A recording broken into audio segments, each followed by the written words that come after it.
Radio Lohgarh सुन रहे आप सब ਸਰੋਤਿਆਂ ਦਾ ਸਵਾਗਤ ਹੈ। ਮੈਂ ਪ੍ਰਪਾਲ ਸਿੰਘ ਅਤੇ ਮੇਰੇ ਨਾਲ ਨੇ ਵੀਰ ਗੁਰਪ੍ਰੀਤ ਸਿੰਘ।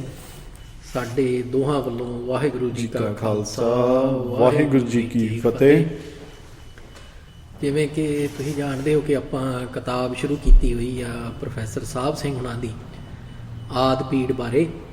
ਉਹਦੇ ਵਿੱਚ ਜਿਹੜੀ ਇਤਿਹਾਸ ਆ ਗੁਰੂ ਗ੍ਰੰਥ ਸਾਹਿਬ ਦੀ ਜਿਹੜੀ ਆਦਿ ਪੀੜ ਆ ਉਹਦੇ ਸੰਕਲਨ ਦਾ ਵੀ ਪੰਜਵੇਂ ਪਾਤਸ਼ਾਹ ਨੇ ਅਤੇ ਭਾਈ ਗੁਰਦਾਸ ਜੀ ਨੇ ਜਿਹੜਾ ਕੀਤਾ, ਵੀ ਪੰਜਵੇਂ ਪਾਤਸ਼ਾਹ ਨੇ ਕੀਤਾ ਇਕੱਠਾ ਅਤੇ ਉਹਨੂੰ ਜਿਹੜੀ ਰੂਪ ਰੇਖਾ ਉਹ ਦਿੱਤੀ ਅਤੇ ਭਾਈ ਗੁਰਦਾਸ ਜੀ ਨੇ ਲਿਖਿਆ ਉਹ ਸਾਰਾ ਵੀ ਹੱਥੀਂ ਜਿਹੜਾ ਉਹ ਭਾਈ ਗੁਰਦਾਸ ਜੀ ਨੇ ਲਿਖਿਆ ਜੀ।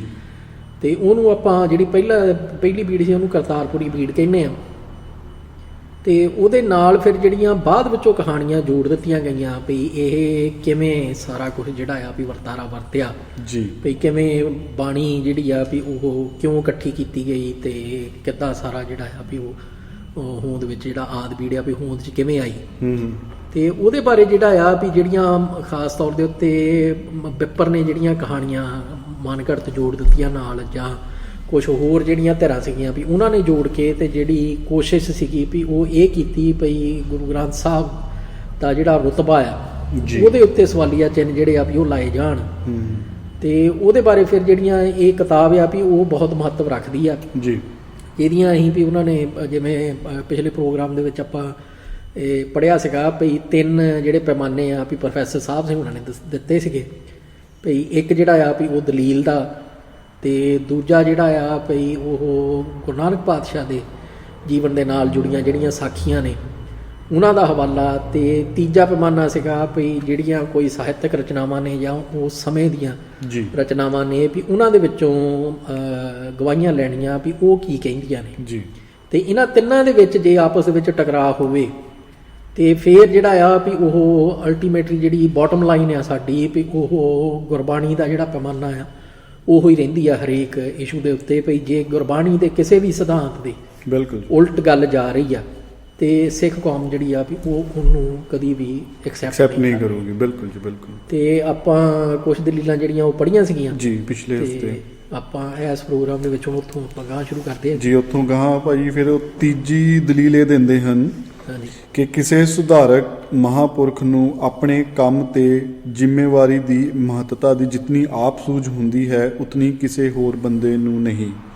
ਸਮਾਜ ਵਿੱਚੋਂ ਕੁਰੀਤੀਆਂ ਦੂਰ ਕਰਨ ਲਈ ਬੋਲੇ ਹੋਏ ਬੋਲਾਂ ਨੂੰ ਜੇ ਕੋਈ ਮਹਾਂਪੁਰਖ ਸਾਰੇ ਦੇਸ਼ ਵਿੱਚ ਪ੍ਰਚਾਰਨ ਅਤੇ ਆਉਣ ਵਾਲੀਆਂ ਨਸਲਾਂ ਤੱਕ ਅਪਣਾਉਣ ਲਈ ਆਪ ਲਿਖਤੀ ਸ਼ਕਲ ਵਿੱਚ ਲਿਆ ਕੇ ਸਾਂਭਣ ਦਾ ਯਤਨ ਨਹੀਂ ਕਰਦਾ ਤਾਂ ਇਹ ਸੁਚੱਜ ਕਿਸੇ ਹੋਰ ਧਿਰ ਨੂੰ ਨਹੀਂ ਆ ਸਕਦਾ।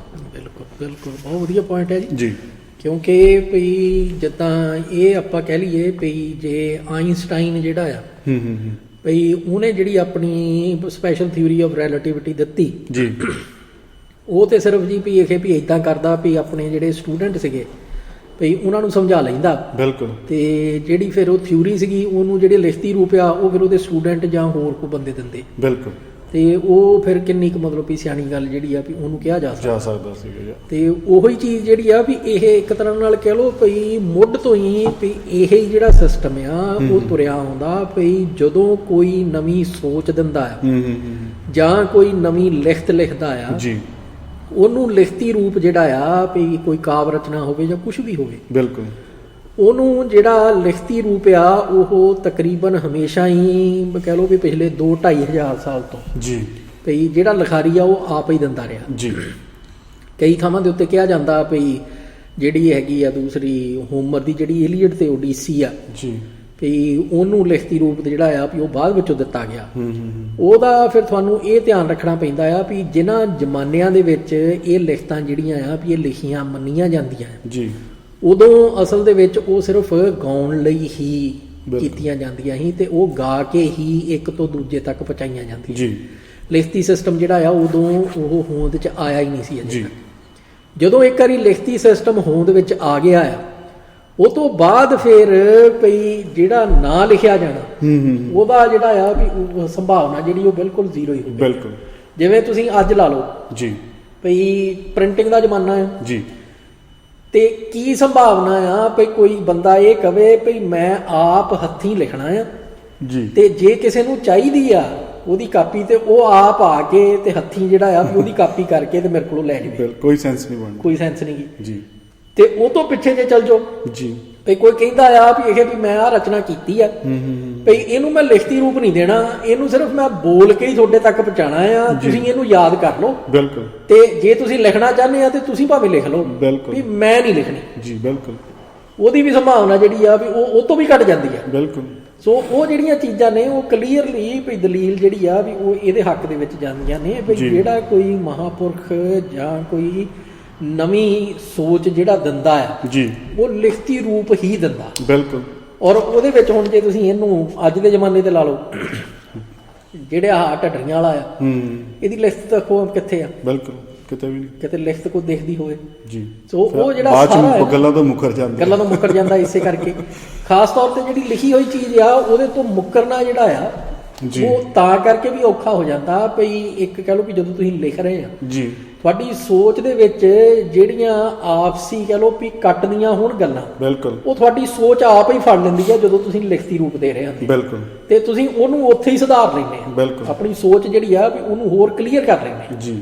ਤੇ ਉਹ ਜਿਹੜਾ ਆ ਵੀ ਲਿਖਤੀ ਸਿਸਟਮ ਭਾਈ ਭਈ ਉਹ ਸਿਰਫ ਜਿਹੜੇ ਪੜ੍ਹਨੇ ਵਾਲੇ ਆ ਜਿਨ੍ਹਾਂ ਨੂੰ ਤੁਸੀਂ ਕਮਿਊਨੀਕੇਟ ਕਰਨਾ ਹੈ ਜੀ, ਉਹਨਾਂ ਲਈ ਨਹੀਂ ਚੰਗਾ, ਬਲਕਿ ਤੁਹਾਡੇ ਲਈ ਵੀ ਜਿਹੜਾ ਲਿਖਾਰੀ ਆ ਉਹਦੇ ਲਈ ਵੀ ਚੰਗਾ ਹੁੰਦਾ, ਬਿਲਕੁਲ, ਕਿਉਂਕਿ ਜਿਹੜੀਆਂ ਕੰਟਰਾਡਿਕਸ਼ਨਸ ਨੇ ਉਹ ਤੁਸੀਂ ਲਿਖਣ ਵੇਲੇ ਹੀ ਫੜ ਲੈਂਦੇ ਨਿਕਲ ਮੈਨੂੰ ਫੜ ਸਕਦੇ ਸੋ ਉਹ ਸਾਰੀਆਂ ਚੀਜ਼ਾਂ ਜਿਹੜੀਆਂ ਆ ਵੀ ਇਹਨੂੰ ਢੱਡੀਆਂ ਵਾਲੇ ਨੂੰ ਵੀ ਬੇਨਤੀ ਆ ਵੀ ਲਿਖਿਆ ਕਰ, ਲਿਖ ਕੇ ਤੇ ਫੇਰ ਬੋਲ ਲਿਆ ਕਰ। ਸਹੀ ਗੱਲ ਹੈ। ਨਹੀਂ ਬਾਈ, ਜਿੱਦਾਂ ਤੁਸੀਂ ਬਹੁਤ ਵਧੀਆ ਗੱਲ ਕੀਤੀ ਕਿ ਜਿਹੜਾ ਲਿਖਤੀ ਰੂਪ ਆ ਉਹ ਜ਼ਿਆਦਾ ਕਲੀਅਰ ਹੁੰਦਾ ਆ ਤੇ ਸਮਝਣਾ ਵੀ ਸੌਖਾ ਆ ਹਰੇਕ ਵਾਸਤੇ, ਹੈਨਾ। ਹੁਣ ਜੇ ਅਸੀਂ ਇੱਕ ਹੋਰ ਜੇ ਐਗਜ਼ਾਮਪਲ ਜੋੜ ਦਈਏ, ਹੁਣ ਜਦੋਂ ਅਸੀਂ ਦੇਖਦੇ ਹਾਂ ਕਿ ਕਾਲਜਾਂ ਦੇ ਵਿੱਚ ਜਿਹੜਾ ਲੈਕਚਰਰ ਆ ਕਈ ਵਾਰ ਉਹ ਕੁਝ ਬੋਲ ਰਿਹਾ ਹੁੰਦਾ ਆ ਤੇ ਬੱਚੇ ਲਿਖ ਰਹੇ ਹੁੰਦੇ ਆ, ਉਹ ਲਿਖਿਆ ਨਹੀਂ ਜਾਂਦਾ, ਬਹੁਤ ਕੁਝ ਉਹ 'ਚੋਂ ਸਕਿਪ ਹੋ ਜਾਂਦਾ ਕਿਉਂਕਿ ਅਸੀਂ ਆਪ ਉਹਦੇ ਵਿੱਚੋਂ ਨਿਕਲੇ ਆ।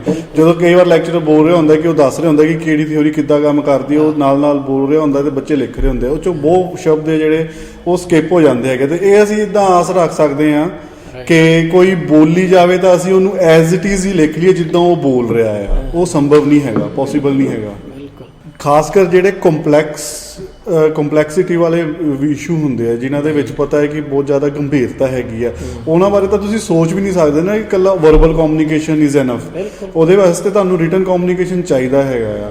ਤੇ ਉਹਦੇ ਵਿੱਚ ਨਾ ਮੈਂ ਇੱਕ ਹੋਰ ਆਪਣਾ ਵੀਰ ਭੁਪਿੰਦਰ ਸਿੰਘ ਉਹਨਾਂ ਦਾ ਇੱਕ ਲੈਕਚਰ ਸੁਣਦਾ ਸੀਗਾ, ਕਾਫੀ ਟਾਈਮ ਪਹਿਲਾਂ ਸੁਣਿਆ ਸੀਗਾ, ਉਹ 'ਚ ਉਹ ਦੱਸਦੇ ਸੀਗੇ ਕਿ ਕਹਿੰਦੇ ਕੋਈ ਕਿਤੇ ਨਾ ਐਕਸੀਡੈਂਟ ਹੋ ਜਾਏ ਤੇ ਤੁਸੀਂ ਉੱਥੇ ਮੰਨ ਲਓ ਉਦਾਹਰਨ ਦੇ ਤੌਰ ਤੇ 5 ਗਵਾਹ ਖੜੇ ਜਾਂ 6 ਗਵਾਹ ਖੜੇ ਆ, ਤੁਸੀਂ 6 ਦੀ ਜਦੋਂ ਤੁਸੀਂ ਉਹਨਾਂ ਦਾ ਓਰਲ ਐਵੀਡੈਂਸ ਲੈਣਾ ਆ, ਓਰਲ ਗਵਾਹੀ ਲੈਣੀ ਆ, ਸਾਰਿਆਂ ਦਾ ਵੱਖਰਾ ਵੱਖਰਾ ਹੋਣਾ ਆ, ਤੇ ਲੇਕਿਨ ਜਦੋਂ ਤੁਸੀਂ ਰਿਟਨ ਲੈਣਾ ਆ ਉਹ ਫਿਰ ਵੀ ਮੈਚ ਕਰੂਗਾ ਇੱਕ ਦੂਜੇ ਦੇ ਨਾਲ, ਕੁਛ ਨਾ ਕੁਛ ਸਿਮਿਲੈਰਿਟੀ ਤੁਸੀਂ ਫਾਈਂਡ ਕਰੋਗੇ। ਤੇ ਉਹਦੇ ਵਿੱਚ ਇਹ ਜ਼ਰੂਰੀ ਤਦੀ ਹੈ ਜਿਹੜੀ ਹੁਣ ਜਦੋਂ ਜਿਹੜੇ ਕੋਰਟ ਦੇ ਵਿੱਚ ਵੀ ਐਵੀਡੈਂਸ ਪੇਸ਼ ਕੀਤੇ ਜਾਂਦੇ ਜਾਂ ਕੋਈ ਹੋਰ ਮਸਲੇ ਹੁੰਦੇ ਉਹਦੇ ਵਿੱਚ ਹਮੇਸ਼ਾ ਉਹ ਪ੍ਰੈਫਰ ਕਰਦੇ ਕਿ ਰਿਟਨ ਦੇ ਵਿੱਚ ਆਵੇ ਸਾਡੇ ਕੋਲ ਸਾਰਾ ਕੁਝ, ਕਿਉਂਕਿ ਜਦੋਂ ਬੰਦਾ ਰਿਟਨ 'ਚ ਲਿਖਣ ਲੱਗਦਾ ਤਾਂ ਕਈ ਕੁਝ ਦਿਮਾਗ 'ਚ ਆਈ ਜਾਂਦਾ ਹੈਗਾ, ਜਾਂ ਬੰਦੇ ਉਹਨਾਂ ਨੇ ਸਪੈਸ਼ਲ ਇਸ ਕੰਮ ਲਈ ਰੱਖੇ ਹੁੰਦੇ ਆ, ਬਿਲਕੁਲ ਬੋਲਿਆ ਜਾ ਰਿਹਾ ਇਮੀਡੀਏਟਲੀ ਉਹਨੂੰ ਲਿਖ ਕੇ ਉਹ ਲਿਖਤੀ ਰੂਪ। ਬਿਲਕੁਲ, ਜਦੋਂ ਇੱਥੇ ਬਾਈ ਜ਼ਰੂਰੀ ਵੀ ਅਸੀਂ ਅਟੈਂਡ ਕਰਦੇ ਹਾਂ ਉਦੋਂ ਜਦੋਂ ਉਹ ਸਾਰਾ ਕੁਝ ਨਾਲ ਦੇ ਨਾਲ ਲਿਖਤੀ ਰੂਪ ਦੇ ਵਿੱਚ ਇੱਕ ਬੀਬੀ ਬੈਠੀ ਹੁੰਦੀ ਹੈ, ਉਹ ਸਾਰਾ ਕੁਝ ਲਿਖੀ ਜਾ ਰਹੀ ਹੁੰਦੀ ਬੀਬੀ ਲਿਖਤੀ ਰੂਪ ਦੇ ਵਿੱਚ ਕਿ ਕੀ ਹੋ ਰਿਹਾ, ਕਿੱਦਾਂ ਹੋ ਰਿਹਾ ਹੈ, ਤੇ ਉਹ ਤੋਂ ਸਾਨੂੰ ਇਹਦੀ ਇੰਪੋਰਟੈਂਸ ਸਮਝ ਆਉਂਦੀ ਕਿ ਜਿਹੜਾ ਲਿਖਤੀ ਕਮਿਊਨੀਕੇਸ਼ਨ ਜਾਂ ਰਿਟਨ ਕਮਿਊਨੀਕੇਸ਼ਨ ਹੈ ਕਿੰਨਾ ਜ਼ਰੂਰੀ ਹੈ, ਤੇ ਗੁਰੂ ਸਾਹਿਬ ਉਹ ਕਿੱਦਾਂ ਸਕਿਪ ਕਰ ਸਕਦੇ ਆ। ਬਿਲਕੁਲ, ਨਾਲੇ ਖਾਸ ਤੌਰ ਦੇ ਉੱਤੇ ਵੀ ਜਦੋਂ ਆਪਾਂ ਪਿਛਲੇ ਪ੍ਰੋਗਰਾਮਾਂ ਦੇ ਵਿੱਚ ਵੀ ਇਹ ਗੱਲ ਪੁਆਇੰਟ ਆਊਟ ਕੀਤੀ ਸੀ ਵੀ ਗੁਰਬਾਣੀ ਦੀਆਂ ਜਿਹੜੀਆਂ ਲਗਾ ਮਾਤਰਾ ਨੇ ਜੀ ਉਹ ਬੋਲੀ ਦੇ ਰੂਪ ਦੇ ਵਿੱਚ ਬੋਲ ਕੇ ਅਗਲੇ ਨੂੰ ਕਮਿਊਨੀਕੇਟ ਕੀਤੀਆਂ ਹੀ ਨਹੀਂ ਜਾ ਸਕਦੀਆਂ, ਮਤਲਬ ਇੱਕ ਕੰਪਲੈਕਸਿਟੀ ਹੈ। ਹਾਂ ਬਿਲਕੁਲ। ਸੋ ਔਰ ਇਹ ਵੀ ਨਹੀਂ ਗਾ ਵੀ ਇਹ ਵੀ ਉਹ ਜਿਹੜੀਆਂ ਲਗਾ ਮਾਤਰਾ ਨੇ ਵੀ ਉਹਨਾਂ ਦੀ ਕੋਈ ਇੰਪੋਰਟੈਂਸ ਹੈ ਨਹੀਂ ਗੀ, ਬਿਲਕੁਲ ਉਹਨਾਂ ਦੇ ਨਾਲ ਵੀ ਉਹਨਾਂ ਦੀ ਅਣਹੋਂਦ ਦੇ ਵਿੱਚ ਮਤਲਬ ਹੀ ਬਦਲ ਜਾਂਦਾ ਹੈ ਜੀ ਪੂਰੀਆਂ ਤੁਕਾਂ ਦਾ, ਬਿਲਕੁਲ। ਸੋ ਇਸ ਕਰਕੇ ਵੀ ਇਹ ਅਸੀਂ ਕਿਵੇਂ ਜਿਹੜੀ ਇਹ ਘਟੀਆ ਦਲੀਲ ਆ ਵੀ ਇਹਨੂੰ ਮੰਨ ਲਈਏ ਵੀ ਲਿਖਤੀ ਰੂਪ ਉਹਨਾਂ ਨੂੰ ਦਿੱਤਾ ਹੀ ਨਹੀਂ ਗਿਆ ਬਾਣੀ ਨੂੰ, ਤੇ ਜਾਂ ਜਿਹੜਾ ਲਿਖਤੀ ਰੂਪ ਸੀਗਾ ਉਹ ਗੁਰੂ ਪਾਤਸ਼ਾਹ ਕੋਲੇ ਹੈ ਹੀ ਨਹੀਂ। ਬਿਲਕੁਲ। ਇਹਦੇ ਵਿੱਚ ਭਾਜੀ ਇੱਕ ਹੋਰ ਨਾ ਇੱਕ ਵੀਰ ਦਾ ਇੱਕ ਸਵਾਲ ਵੀ ਆਇਆ ਸੀਗਾ ਕਿ ਉਹ ਇਦਾਂ ਗੱਲ ਕਰਦਾ ਸੀਗਾ, ਉਹਨੇ ਆਪਣਾ ਪੇਜ ਦੇ ਉੱਤੇ ਭੇਜਿਆ ਸੀਗਾ ਕਿ ਬਾਹਮਣ ਨੂੰ ਜਾਂ ਜਿਹੜੇ ਸਿੱਖਾਂ ਦੇ ਵਿਰੋਧੀ ਹੈ ਉਹਨਾਂ ਨੂੰ ਕੀ ਲੋੜ ਪੈ ਗਈ ਸੀ ਇਹ ਸਾਰਾ ਕੁਝ ਕਰਨ ਦੀ? ਉਹਨਾਂ ਨੂੰ ਕੀ ਲੋੜ ਪਈ ਸੀ ਇਹੋ ਜਿਹਾ ਹਮਲਾ ਕਰਨ ਦੀ ਜਿਹਦੇ ਵਿੱਚ ਉਹ ਕਹਿਣ ਕਿ ਹੁਣ ਉਹ ਸਾਰਾ ਕੁਝ ਉਹਨਾਂ ਦੇ ਸੰਤੋਖ ਸਿੰਘ ਹੋਣਾ ਨੇ ਲਿਖਿਆ ਆ, ਚਾਹੇ ਬਾਕੀ ਹੋਰ 2 ਗ੍ਰੰਥਾਂ ਦੀ ਵੀ ਗੱਲ ਆਉਂਦੀ ਹੈ, ਉਹਦੀ ਕੀ ਲੋੜ ਪਈ ਸੀਗੀ ਇਹੋ ਜਿਹਾ ਹਮਲਾ ਕਰੇ ਤੇ ਉਹਦੇ ਨਾਲ ਕੀ ਨੁਕਸਾਨ ਸੀਗਾ, ਕੀ ਉਹਨੂੰ ਦੁਸ਼ਮਣ ਨੂੰ ਕੀ ਫਾਇਦਾ ਸੀਗਾ? ਬੜਾ ਵਧੀਆ ਸਵਾਲ ਹੈ ਜੀ, ਕਿਉਂਕਿ ਜਦੋਂ ਆਪਾਂ ਇਹਨੂੰ ਥੋੜਾ ਜਿਹਾ ਵਿਚਾਰਦੇ ਆ ਨਾ ਜੀ, ਤੇ ਉਹਦੇ ਵਿੱਚ ਇੱਕ ਨੁਕਤਾ ਜਿਹੜਾ ਪ੍ਰੋਫੈਸਰ ਸਾਹਿਬ ਸਿੰਘ ਹੁਣੀ ਪੁਆਇੰਟ ਆਊਟ ਕਰਦੇ ਆ ਵੀ ਜਿਹੜੀ ਤਵਾਰੀਖ ਗੁਰੂ ਖਾਲਸਾ ਸੀਗੀ ਜੀ, ਵੀ ਉਹਦੇ ਵਿੱਚ ਕਹਾਣੀ ਜਿਹੜੀ ਆ ਵੀ ਉਹਦਾ ਇੱਕ ਐਡੀਸ਼ਨਲ ਪੱਖ ਆ ਜੀ, ਇੱਕ ਵਾਧੂ ਪੱਖ ਆ ਵੀ ਉਹ ਕਹਿੰਦੇ ਆ ਵੀ ਇਹ ਵੀ ਜਿਹੜੀ ਆ ਵੀ ਦੂਸਰੀ ਬਾਬਾ ਮੋਹਨ ਕੋਲੇ ਜਾ ਕੇ ਤੇ ਉਹਨਾਂ ਨੇ ਪੋਥੀਆਂ ਲਈਆਂ ਜੀ, ਪਰ ਨਾਲ ਇਹ ਵੀ ਐਡ ਕਰ ਦਿੰਦੇ ਆ ਵੀ ਹੋਰ ਥਾਵਾਂ ਦੇ ਵੀ ਉੱਤੇ ਉਹਨਾਂ ਨੇ ਸੱਦੇ ਭੇਜੇ ਤੇ ਬਾਕੀ ਜਿਹੜੀਆਂ ਸੰਗਤਾਂ ਸੀਗੀਆਂ ਉਹਨਾਂ ਕੋਲੇ ਜਿਹੜੀ ਅਵੇਲੇਬਲ ਬਾਣੀ ਸੀ ਉਹ ਵੀ ਮੰਗਵਾਈ। ਉਹਦਾ ਕਾਰਨ ਇਹ ਸੀਗਾ ਵੀ ਉਦੋਂ ਤੱਕ ਸਵਾਲ ਇਹ ਉੱਠਣ ਲੱਗ ਪਏ ਸੀਗੇ ਵੀ ਜਿਹੜੀਆਂ ਮੋਹਨ ਪੋਥੀਆਂ ਨੇ ਉਹਨਾਂ ਦੇ ਵਿੱਚ ਜਿੰਨੀ ਬਾਣੀ ਹੈਗੀ ਆ ਉਹ ਤੋਂ ਕਿਤੇ ਜ਼ਿਆਦਾ ਬਾਣੀ ਗੁਰੂ ਗ੍ਰੰਥ ਸਾਹਿਬ ਦੇ ਵਿੱਚ, ਬਿਲਕੁਲ, ਬਾਕੀ ਦੀ ਬਾਣੀ ਕਿੱਥੋਂ ਆਈ ਜੀ? ਵੀ ਕਿਉਂਕਿ ਉਹ ਕਹਾਣੀ ਦੇ ਵਿੱਚ ਫਿਰ ਜਿਹੜੇ ਹੋਲ ਆ ਵੀ ਛੇਕ ਜਿਹੜੇ ਆ ਵੀ ਉਹ ਦਿਖਣ ਲੱਗ ਪਏ, ਉਹਨੂੰ ਕਵਰ ਕਰਨਾ ਸੀਗਾ, ਸੋ ਉਹਦਾ ਜਵਾਬ ਦੇਣਾ ਸੀ ਤੇ ਫਿਰ ਉਹ ਗਿਆਨੀ ਗਿਆਨ ਸਿੰਘ ਨੇ ਨਾਲ ਆਹ ਨੁਕਤਾ ਜੋੜ ਦਿੱਤਾ ਜੀ।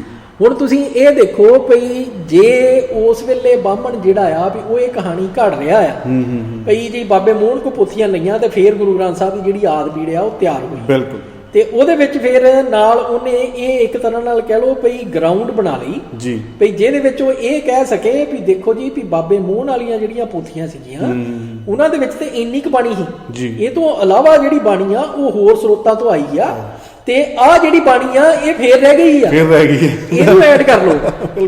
ਅੱਜ ਵੀ ਕਹਿ ਸਕਦਾ, ਅੱਜ ਵੀ ਕਹਿ ਰਿਹਾ ਜੀ, ਉਹ ਕਹਿੰਦਾ ਆ ਜਿਹੜੀ ਬਾਬੇ ਆਪਣਾ ਦੂਸਰੀ ਭਾਈ ਬੰਨੋ ਵਾਲੀ ਪੀੜ ਆ, ਹਾਂਜੀ ਹਾਂਜੀ ਹਾਂਜੀ, ਉਹਦੇ ਵਿੱਚ ਜਿਹੜਾ ਸ਼ਬਦ ਇਹ ਕਹਿ ਕੇ ਮਤਲਬ ਵਾੜਿਆ ਗਿਆ ਵੀ ਇਹ ਜੀ 5ਵੇਂ ਪਾਤਸ਼ਾਹ ਨੇ 6ਵੇਂ ਪਾਤਸ਼ਾਹ ਦੇ ਜਦੋਂ ਮੁੰਡੜ ਕਰਵਾਏ ਆ ਉਸ ਵੇਲੇ ਇਹ ਸ਼ਬਦ ਉਚਾਰਿਆ ਜੀ ਜੀ। ਸੋ ਹੁਣ ਉਹ ਵੀ ਗਰਾਊਂਡ ਬਣਾ ਕੇ ਅਗਲੇ ਕਹਿ ਰਹੇ ਆ ਵੀ ਦੇਖੋ ਜੀ ਦੇਖੋ ਵੀ ਆ ਜਿਹੜਾ ਅੱਜ ਕੱਲ ਗੁਰੂ ਗ੍ਰੰਥ ਸਾਹਿਬ ਆ ਇਹਦੇ ਵਿੱਚੋਂ ਆਹ ਸ਼ਬਦ ਜਿਹੜਾ ਆ ਇਹ ਸਿੰਘ ਸਭਾ ਵਾਲਿਆਂ ਨੇ ਕਢਾਤਾ ਜਦੋਂ ਅਖੇ ਰਿਫੋਰਮ ਮੂਵਮੈਂਟ ਚੱਲੀ ਆ ਨਾ ਉਸ ਵੇਲੇ, ਕਿਉਂਕਿ ਉਹ ਜਿਹੜੀ ਸਿੱਖੀ ਦੀ ਇਮੇਜ ਬਣਾ ਰਹੇ ਸੀਗੇ ਵੀ ਕੇਸ ਰੱਖਣੇ ਜ਼ਰੂਰੀ ਆ ਵੀ ਉਹਦੇ ਵਿੱਚ ਫਿੱਟ ਨਹੀਂ ਹੁੰਦਾ, ਇਸ ਕਰਕੇ ਉਹਨਾਂ ਨੇ ਗੁਰੂ ਗ੍ਰੰਥ ਸਾਹਿਬ ਚੋਂ ਹੀ ਕੱਢ ਦਿੱਤਾ ਆ, ਗੁਰੂ ਗ੍ਰੰਥ ਸਾਹਿਬ ਚੋਂ ਕੱਢਤਾ। ਮਤਲਬ ਤੁਸੀਂ ਇਹ ਸਾਰਾ ਕੁਝ ਬੜਾ ਗੰਭੀਰ ਮਸਲਾ, ਮਤਲਬ ਹਮਲੇ ਨੇ ਅਗਲੇ, ਔਰ ਏਦਾਂ ਨਹੀਂ ਕਰਦੇ ਵੀ ਸਿਰਫ ਵੀ ਠੀਕ ਆ ਵੀ ਅੱਜ ਆਪਾਂ ਗਰਾਊਂਡ ਬਣਾ ਕੇ ਹਮਲਾ ਕਰ ਦਿੱਤਾ ਤੇ ਉਹ ਤੋਂ ਬਾਅਦ ਜਦੋਂ ਦੇਖਿਆ ਵੀ ਅਗਲਿਆਂ ਨੇ ਜਵਾਬ ਦੇ ਦਿੱਤਾ ਫਿਰ ਇਹਨੂੰ ਹਮਲਾ ਜਿਹੜਾ ਸਦਾ ਲਈ ਅਖੇ ਵੀ ਜਿਹੜਾ ਖਤਮ ਹੋ ਗਿਆ ਜੀ, ਬਿਲਕੁਲ 100 ਸਾਲ ਬਾਅਦ 200 ਸਾਲ ਬਾਅਦ ਫਿਰ ਕੱਢ ਲੈਂਦੇ ਆ। ਹੁਣ ਇਹ ਅਪਗ੍ਰੇਡਾਂ ਦੇ ਹਮਲੇ ਹੀ ਆ, ਰਣਜੀਤ ਸਿੰਘ ਹੋਣਾ ਦੇ ਹਮਲੇ ਹੀ ਹੈ ਜਿਹੜਾ ਗੁਰੂ ਗ੍ਰੰਥ ਸਾਹਿਬ ਤੇ ਉਂਗਲਾਂ ਚੱਕ ਰਹੇ ਹੈਗੇ ਆ, ਗੁਰੂ ਗ੍ਰੰਥ ਸਾਹਿਬ ਦਾ ਇੱਕ ਤਰ੍ਹਾਂ ਨਾਲ ਨਿਰਾਦਰ ਹੀ ਕਰਦੇ ਆ ਜਦੋਂ ਉਹਨਾਂ ਦੇ ਗੁਰੂ ਗ੍ਰੰਥ ਸਾਹਿਬ ਦੇ ਬਾਰੇ ਟਿੱਪਣੀਆਂ ਕਰਦੇ ਆ, ਉਦੋਂ ਜਦੋਂ ਕਹਿੰਦੇ ਕਿ ਇਹਦਾ ਜਰੀਆ ਹੈ ਜੀ, ਇਹ ਗੁਰੂ ਨਹੀਂ ਹੈਗਾ, ਇਹਨੂੰ ਜ਼ਰੀਏ ਦੇ ਤੌਰ ਤੇ ਵਰਤਿਆ ਜਾਵੇ ਜਾਂ ਅਤਕਥਨੀਆਂ ਨੇ। ਹਾਂਜੀ, ਪ੍ਰੋਗਰਾਮਾਂ ਦੇ ਵਿੱਚ ਇਹ ਗੱਲ ਰਿਪੀਟ ਕਰ ਚੁੱਕੇ ਆ, ਪ੍ਰੂਫ ਵੀ ਕਰ ਚੁੱਕੇ ਆ ਵੀ ਨਿਰੰਕਾਰੀਆਂ ਦੇ ਹਮਲੇ, ਬਿਲਕੁਲ, ਜਿਹੜੇ ਬਿੱਪਰ ਦੇ ਹਮਲੇ, ਸਵਾਮੀ ਦਇਆਨੰਦ ਦੇ ਹਮਲੇ, ਉਹ ਸਾਰੇ ਦੇ ਸਾਰੇ, ਈਵਨ ਮੈਕਲਾਉਡ ਗਰੁੱਪ ਜਿਹੜਾ ਹੈ, ਬਿਲਕੁਲ, ਉਹਨਾਂ ਸਾਰਿਆਂ ਦੇ ਹਮਲੇ ਜੀ ਸਿੱਖੀ ਦੇ ਉੱਤੇ, ਉਹ ਸਾਰੇ ਥੋੜਾ ਜਿਹਾ ਰੂਪ ਬਦਲ ਕੇ ਜਾਂ ਸੇਮ ਰੂਪ ਦੇ ਵਿੱਚ ਆ ਖੱਪ ਗਰੇਡਾਂ ਦੇ ਢੱਡਰੀਆਂ ਵਾਲੇ ਦੇ ਮੂੰਹ ਦੇ ਵਿੱਚੋਂ ਤੁਸੀਂ ਅੱਜ ਸੁਣ ਰਹੇ, ਬਿਲਕੁਲ ਕੋਈ ਸ਼ੱਕ ਨਹੀਂ ਜੀ ਉਹਦੇ ਵਿੱਚ।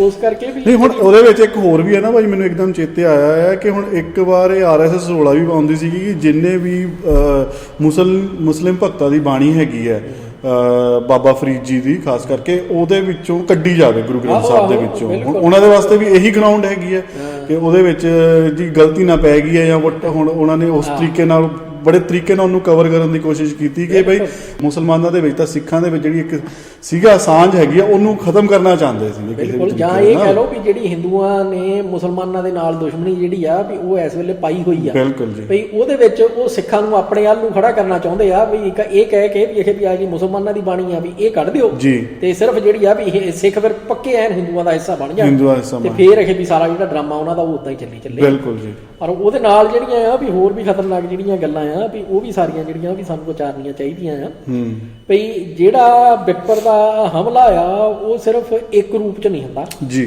ਵੀ ਉਹ ਅੱਡ ਰੂਪ ਜਿਹੜਾ ਵੀ ਉਹ ਧਾਰਦਾ ਆ, ਵੀ ਜਿਵੇਂ ਸੀ ਨਾ ਦੂਸਰੇ ਆਪਣੇ ਤੇਜਾ ਸਿੰਘ ਭਸੌੜ ਵਾਲੇ ਜੀ, ਵੀ ਉਹਨਾਂ ਨੇ ਵੀ ਇਹ ਜਿਹੜੀ ਹੈਗੀ ਨਾ ਵੀ ਉਹ ਮੇਰੇ ਖਿਆਲ ਪ੍ਰੋਫੈਸਰ ਸਾਹਿਬ ਸਿੰਘ ਉਹਨਾਂ ਦੇ ਟੀਕੇ ਦੇ ਵਿੱਚ ਹੀ ਉਹਨਾਂ ਦਾ ਬਿਨਾਂ ਨਾਮ ਲਿਆ ਵੀ ਉਹ ਜਿਹੜੀ ਗੱਲ ਆ ਵੀ ਉਹਦਾ ਜ਼ਿਕਰ ਆਉਂਦਾ, ਓਕੇ, ਵੀ ਭਗਤ ਬਾਣੀ ਤੋਂ ਪਹਿਲਾਂ, ਵੀ ਜਿਹਦੇ ਵਿੱਚ ਉਹ ਇਹ ਕਹਿੰਦੇ ਆ ਵੀ ਕੋਈ ਜਿਹੜਾ ਹੈਗਾ ਦੂਸਰਾ ਮਨਮੁਖ ਵੀ ਉਹ ਇਹ ਗੱਲਾਂ ਕਹਿ ਰਿਹਾ ਵੀ ਭਗਤ ਬਾਣੀ ਜਿਹੜੀ ਆ ਵੀ ਉਹ ਸਾਰੀ ਦੀ ਸਾਰੀ ਗੁਰੂ ਗ੍ਰੰਥ ਸਾਹਿਬ ਦੇ ਵਿੱਚੋਂ ਕੱਢ ਦੇਣੀ ਚਾਹੀਦੀ ਆ। ਠੀਕ ਹੈ ਜੀ। ਤੇ ਉਹ ਫਿਰ ਉਹਨੂੰ ਤੇਜਾ ਸਿੰਘ ਨੂੰ ਫਿਰ ਛੇਕ ਵੀ ਦਿੱਤਾ ਗਿਆ ਸੀ ਪੰਥ ਦੇ ਵਿੱਚੋਂ ਜੀ। ਤੇ ਉਹ ਸਾਰਾ ਕੁਝ ਜਿਹੜਾ ਆ ਵੀ ਉਹ ਅੱਡ ਸਮੇਂ ਉਹ ਇਹ ਜਿਹੜੇ ਹਮਲੇ ਆ ਅਗਲਾ ਦੁਸ਼ਮਣ ਜਿਹੜਾ ਉਹ ਕਰਦਾ ਰਹਿੰਦਾ। ਬਿਲਕੁਲ ਭਈ ਇਹ ਇੱਕ ਤਰ੍ਹਾਂ ਨਾਲ ਕਹ ਲਓ ਵੀ ਜਿਹੜਾ ਕੌਮ ਦਾ ਜਵਾਬ ਆ ਜੀ, ਉਹ ਇਹ ਦਰਸਾਉਂਦਾ ਆ ਵੀ ਕੌਮ ਇਸ ਵੇਲੇ ਕਿੰਨੀ ਕੁ ਕਹਿ ਲਓ ਭਈ ਥੱਲੇ ਨੂੰ ਗਈ ਆ ਜਾਂ ਕਿੰਨੀ ਕੁ ਉੱਪਰ ਨੂੰ ਗਈ ਆ, ਵੀ ਇਫੈਕਟਿਵਨੈਸ ਜਿਹੜੀ ਆ ਸਾਡੇ ਜਵਾਬ ਦੀ ਉਹ ਸਾਨੂੰ ਦੱਸ ਦਿੰਦੀ। ਬਿਲਕੁਲ ਜੀ, ਬਿਲਕੁਲ। ਤੇ ਉਹਦੇ ਵਿੱਚ ਵੀ ਜਿਹੜੀ ਸਾਨੂੰ ਚੀਜ਼ ਦਾ ਧਿਆਨ ਰੱਖਣੇ ਦੀ ਲੋੜ ਹੈ ਨਾ ਜੀ, ਜਿਹੜੀ ਜਪਜੀ ਸਾਹਿਬ ਦੀ ਆਉਂਦੀ ਆ ਪੌੜੀ ਵੀ ਜਿਹਦੇ ਵਿੱਚ ਆਉਂਦਾ ਆ ਵੀ ਸੋਚੈ ਸੋਚਣਾ ਹੋ ਗਈ ਜੇ ਸੋਚੀ ਲੱਖ ਵਾਰ, ਚੁੱਪੈ ਚੁੱਪ ਨਾ ਹੋ ਗਈ ਜੇ ਲਾਏ ਰਹਾ ਲਿਵਤਾਰ, ਭੁੱਖਿਆ ਭੁੱਖ ਨਾ ਉਤਰੀ ਜੇ ਬੰਨਾ ਪੂਰੀਆਂ ਭਾਰ, ਸਹਿਜ ਸਿਆਣਪਾ ਲੱਖ ਹੋਏ ਤਾਂ ਇੱਕ ਨਾ ਚੱਲੇ ਨਾ ਜੀ। ਤੇ ਹੁਣ ਉਹ ਜਿਹੜਾ ਸਾਰਾ ਹੈਗਾ ਨਾ ਵੀ ਜੋ ਕਿਹਾ ਜਾ ਰਿਹਾ ਇਹਦੇ ਵਿੱਚ ਬਿਲਕੁਲ ਭਈ ਭੁੱਖਿਆ ਭੁੱਖ ਨਾ ਉਤਰੀ ਤੇ ਸੋਚੈ ਸੋਚ ਨਾ ਹੋ ਗਈ, ਉਹ ਸਾਰੇ ਜਿਹੜੇ ਉਦਾਹਰਨਾਂ ਦਿੱਤੀਆਂ ਜਾ ਰਹੀਆਂ ਆ ਉਹ ਇਸ ਪਾਸਿਓਂ ਆ ਭਈ ਇਹ ਜਿਹੜੇ ਕੰਮ ਨੇ ਨਾ ਇਹ ਤੁਹਾਨੂੰ ਪੀਰੀਓਡਿਕਲੀ ਜਿਹੜਾ ਕਹਿੰਦੇ ਆ ਵੀ ਸਮੇਂਬੱਧ ਰੂਪ ਦੇ ਵਿੱਚ ਦੁਬਾਰਾ ਕਰਨੇ ਹੀ ਪੈਣੇ ਆ। ਬਿਲਕੁਲ। ਸੋ ਜਿਹੜੀਆਂ ਸੀਗੀਆਂ ਨਾ ਵੀ ਇਹ ਵੀ ਉਹਨਾਂ ਦੀਆਂ ਵਿਪਰ ਦੀਆਂ ਕਹਿ ਲਓ ਭਈ ਨਾ ਹਾਸਲ ਹੋਣ ਵਾਲੇ ਜਿਹੜੇ ਟੀਚੇ ਮਿੱਥ ਲੈਂਦਾ ਸੀ ਵਿਪਰ, ਭਈ ਜਿਹਦੇ ਨਾਲ ਫਿਰ ਉਹ ਆਪਣੀ ਜਿਹੜੀ ਦੁਕਾਨ ਆ ਵੀ ਉਹ ਚਲਾਉਂਦਾ ਸੀਗਾ ਵੀ ਚੱਲ ਤੂੰ ਮੇਰਾ ਸ਼ਾਗਿਰਦ ਬਣ, ਮੈਂ ਤੈਨੂੰ ਦਿਖਾਉਣਾ ਵੀ ਕਿੱਦਾਂ ਇਹ ਕਰਨਾ, ਵੀ ਜਿੱਦਾਂ ਭੁੱਖ ਮਾਰ ਦੇਣੀ ਬਿਲਕੁਲ ਜੀ, ਹੁਣ ਤਾਂ ਭੁੱਖ ਹੀ ਨਹੀਂ ਲੱਗਦੀ, ਲੋਕ ਕੇ ਖਾਈ ਜਾਣਾ, ਜਾਂ ਕਹਿ ਦੇਣਾ ਵੀ ਬਸ ਠੀਕ ਆ ਵੀ ਮੈਂ ਇੱਕ ਵਾਰੀ ਬਸ ਇਸ਼ਨਾਨ ਕਰ ਲਿਆ, ਗੰਗਾ ਚ ਇੱਕ ਵਾਰੀ ਇਸ਼ਨਾਨ ਕਰ ਲਓ, ਲੋੜ ਹੀ ਨਹੀਂ ਪੈਂਦੀ ਇਸ਼ਨਾਨ ਦੀ। ਤੇ ਉਹੋ ਜਿਹੀਆਂ ਜਿਹੜੀਆਂ ਚੀਜ਼ਾਂ ਨੇ ਨਾ ਉਹਦੇ ਬਾਰੇ ਉਹ ਗੁਰੂ ਪਾਤਸ਼ਾਹ ਕਹਿੰਦੇ ਆ ਕਿ ਇਹ ਜਿਹੜੀਆਂ ਚੀਜ਼ਾਂ ਨੇ ਇਹ ਕਿਰਿਆਵਾਂ ਨੇ ਇਹ ਹਰੇਕ ਨੂੰ ਸਮੇਂਬੱਧ ਤਰੀਕੇ ਦੇ ਨਾਲ ਕਰਨੀ ਹੀ ਪੈਣੀਆਂ, ਉਹਦੀ ਸਾਈਕਲ ਬਣਾ ਕੇ ਉਹਨੂੰ ਰਿਪੀਟ ਕਰਨਾ ਹੀ ਪੈਣਾ।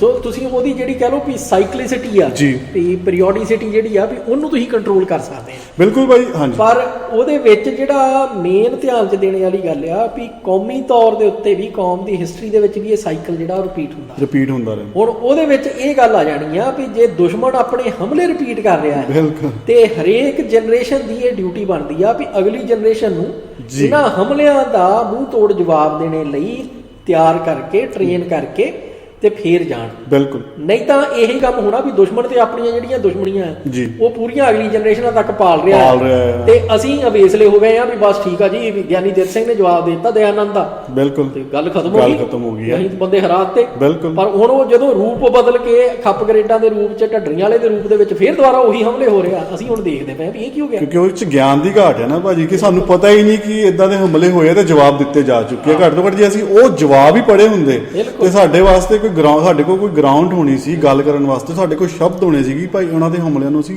ਰੋਕਣਾ ਕਿੱਦਾਂ ਹੈ। ਬਿਲਕੁਲ। ਤੇ ਉਹ ਚੀਜ਼ਾਂ ਜ਼ਰੂਰ ਸਾਨੂੰ ਚਾਹੀਦੀਆਂ। ਇੱਕ ਤਰ੍ਹਾਂ ਨਾਲ ਕਹ ਲਓ ਵੀ ਬਾਣੀ ਦੇ ਵਿੱਚ ਹੀ ਪਹਿਲੀ ਪੌੜੀ ਦੇ ਵਿੱਚ ਹੀ ਸਾਨੂੰ ਇਹ ਸਿੱਖਿਆ ਜਿਹੜੀ ਆ ਵੀ ਉਹ ਦੇ ਦਿੱਤੀ ਗਈ। ਬਿਲਕੁਲ ਭਾਈ।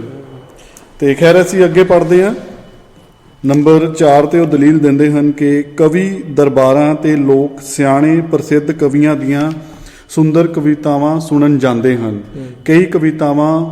ਕਈ ਕਵਿਤਾਵਾਂ ਐਸੀਆਂ ਵੀ ਸੁਣਾਈਆਂ ਜਾਂਦੀਆਂ ਹਨ ਜਿਨ੍ਹਾਂ ਤੇ ਬੜੀਆਂ ਤਾਲੀਆਂ ਵੱਜਦੀਆਂ ਹਨ ਤੇ 2-2 3-3 ਵਾਰ ਸੁਣਾਏ ਜਾਣ ਦੀਆਂ ਸਿਫਾਰਸ਼ਾਂ ਹੁੰਦੀਆਂ ਹਨ।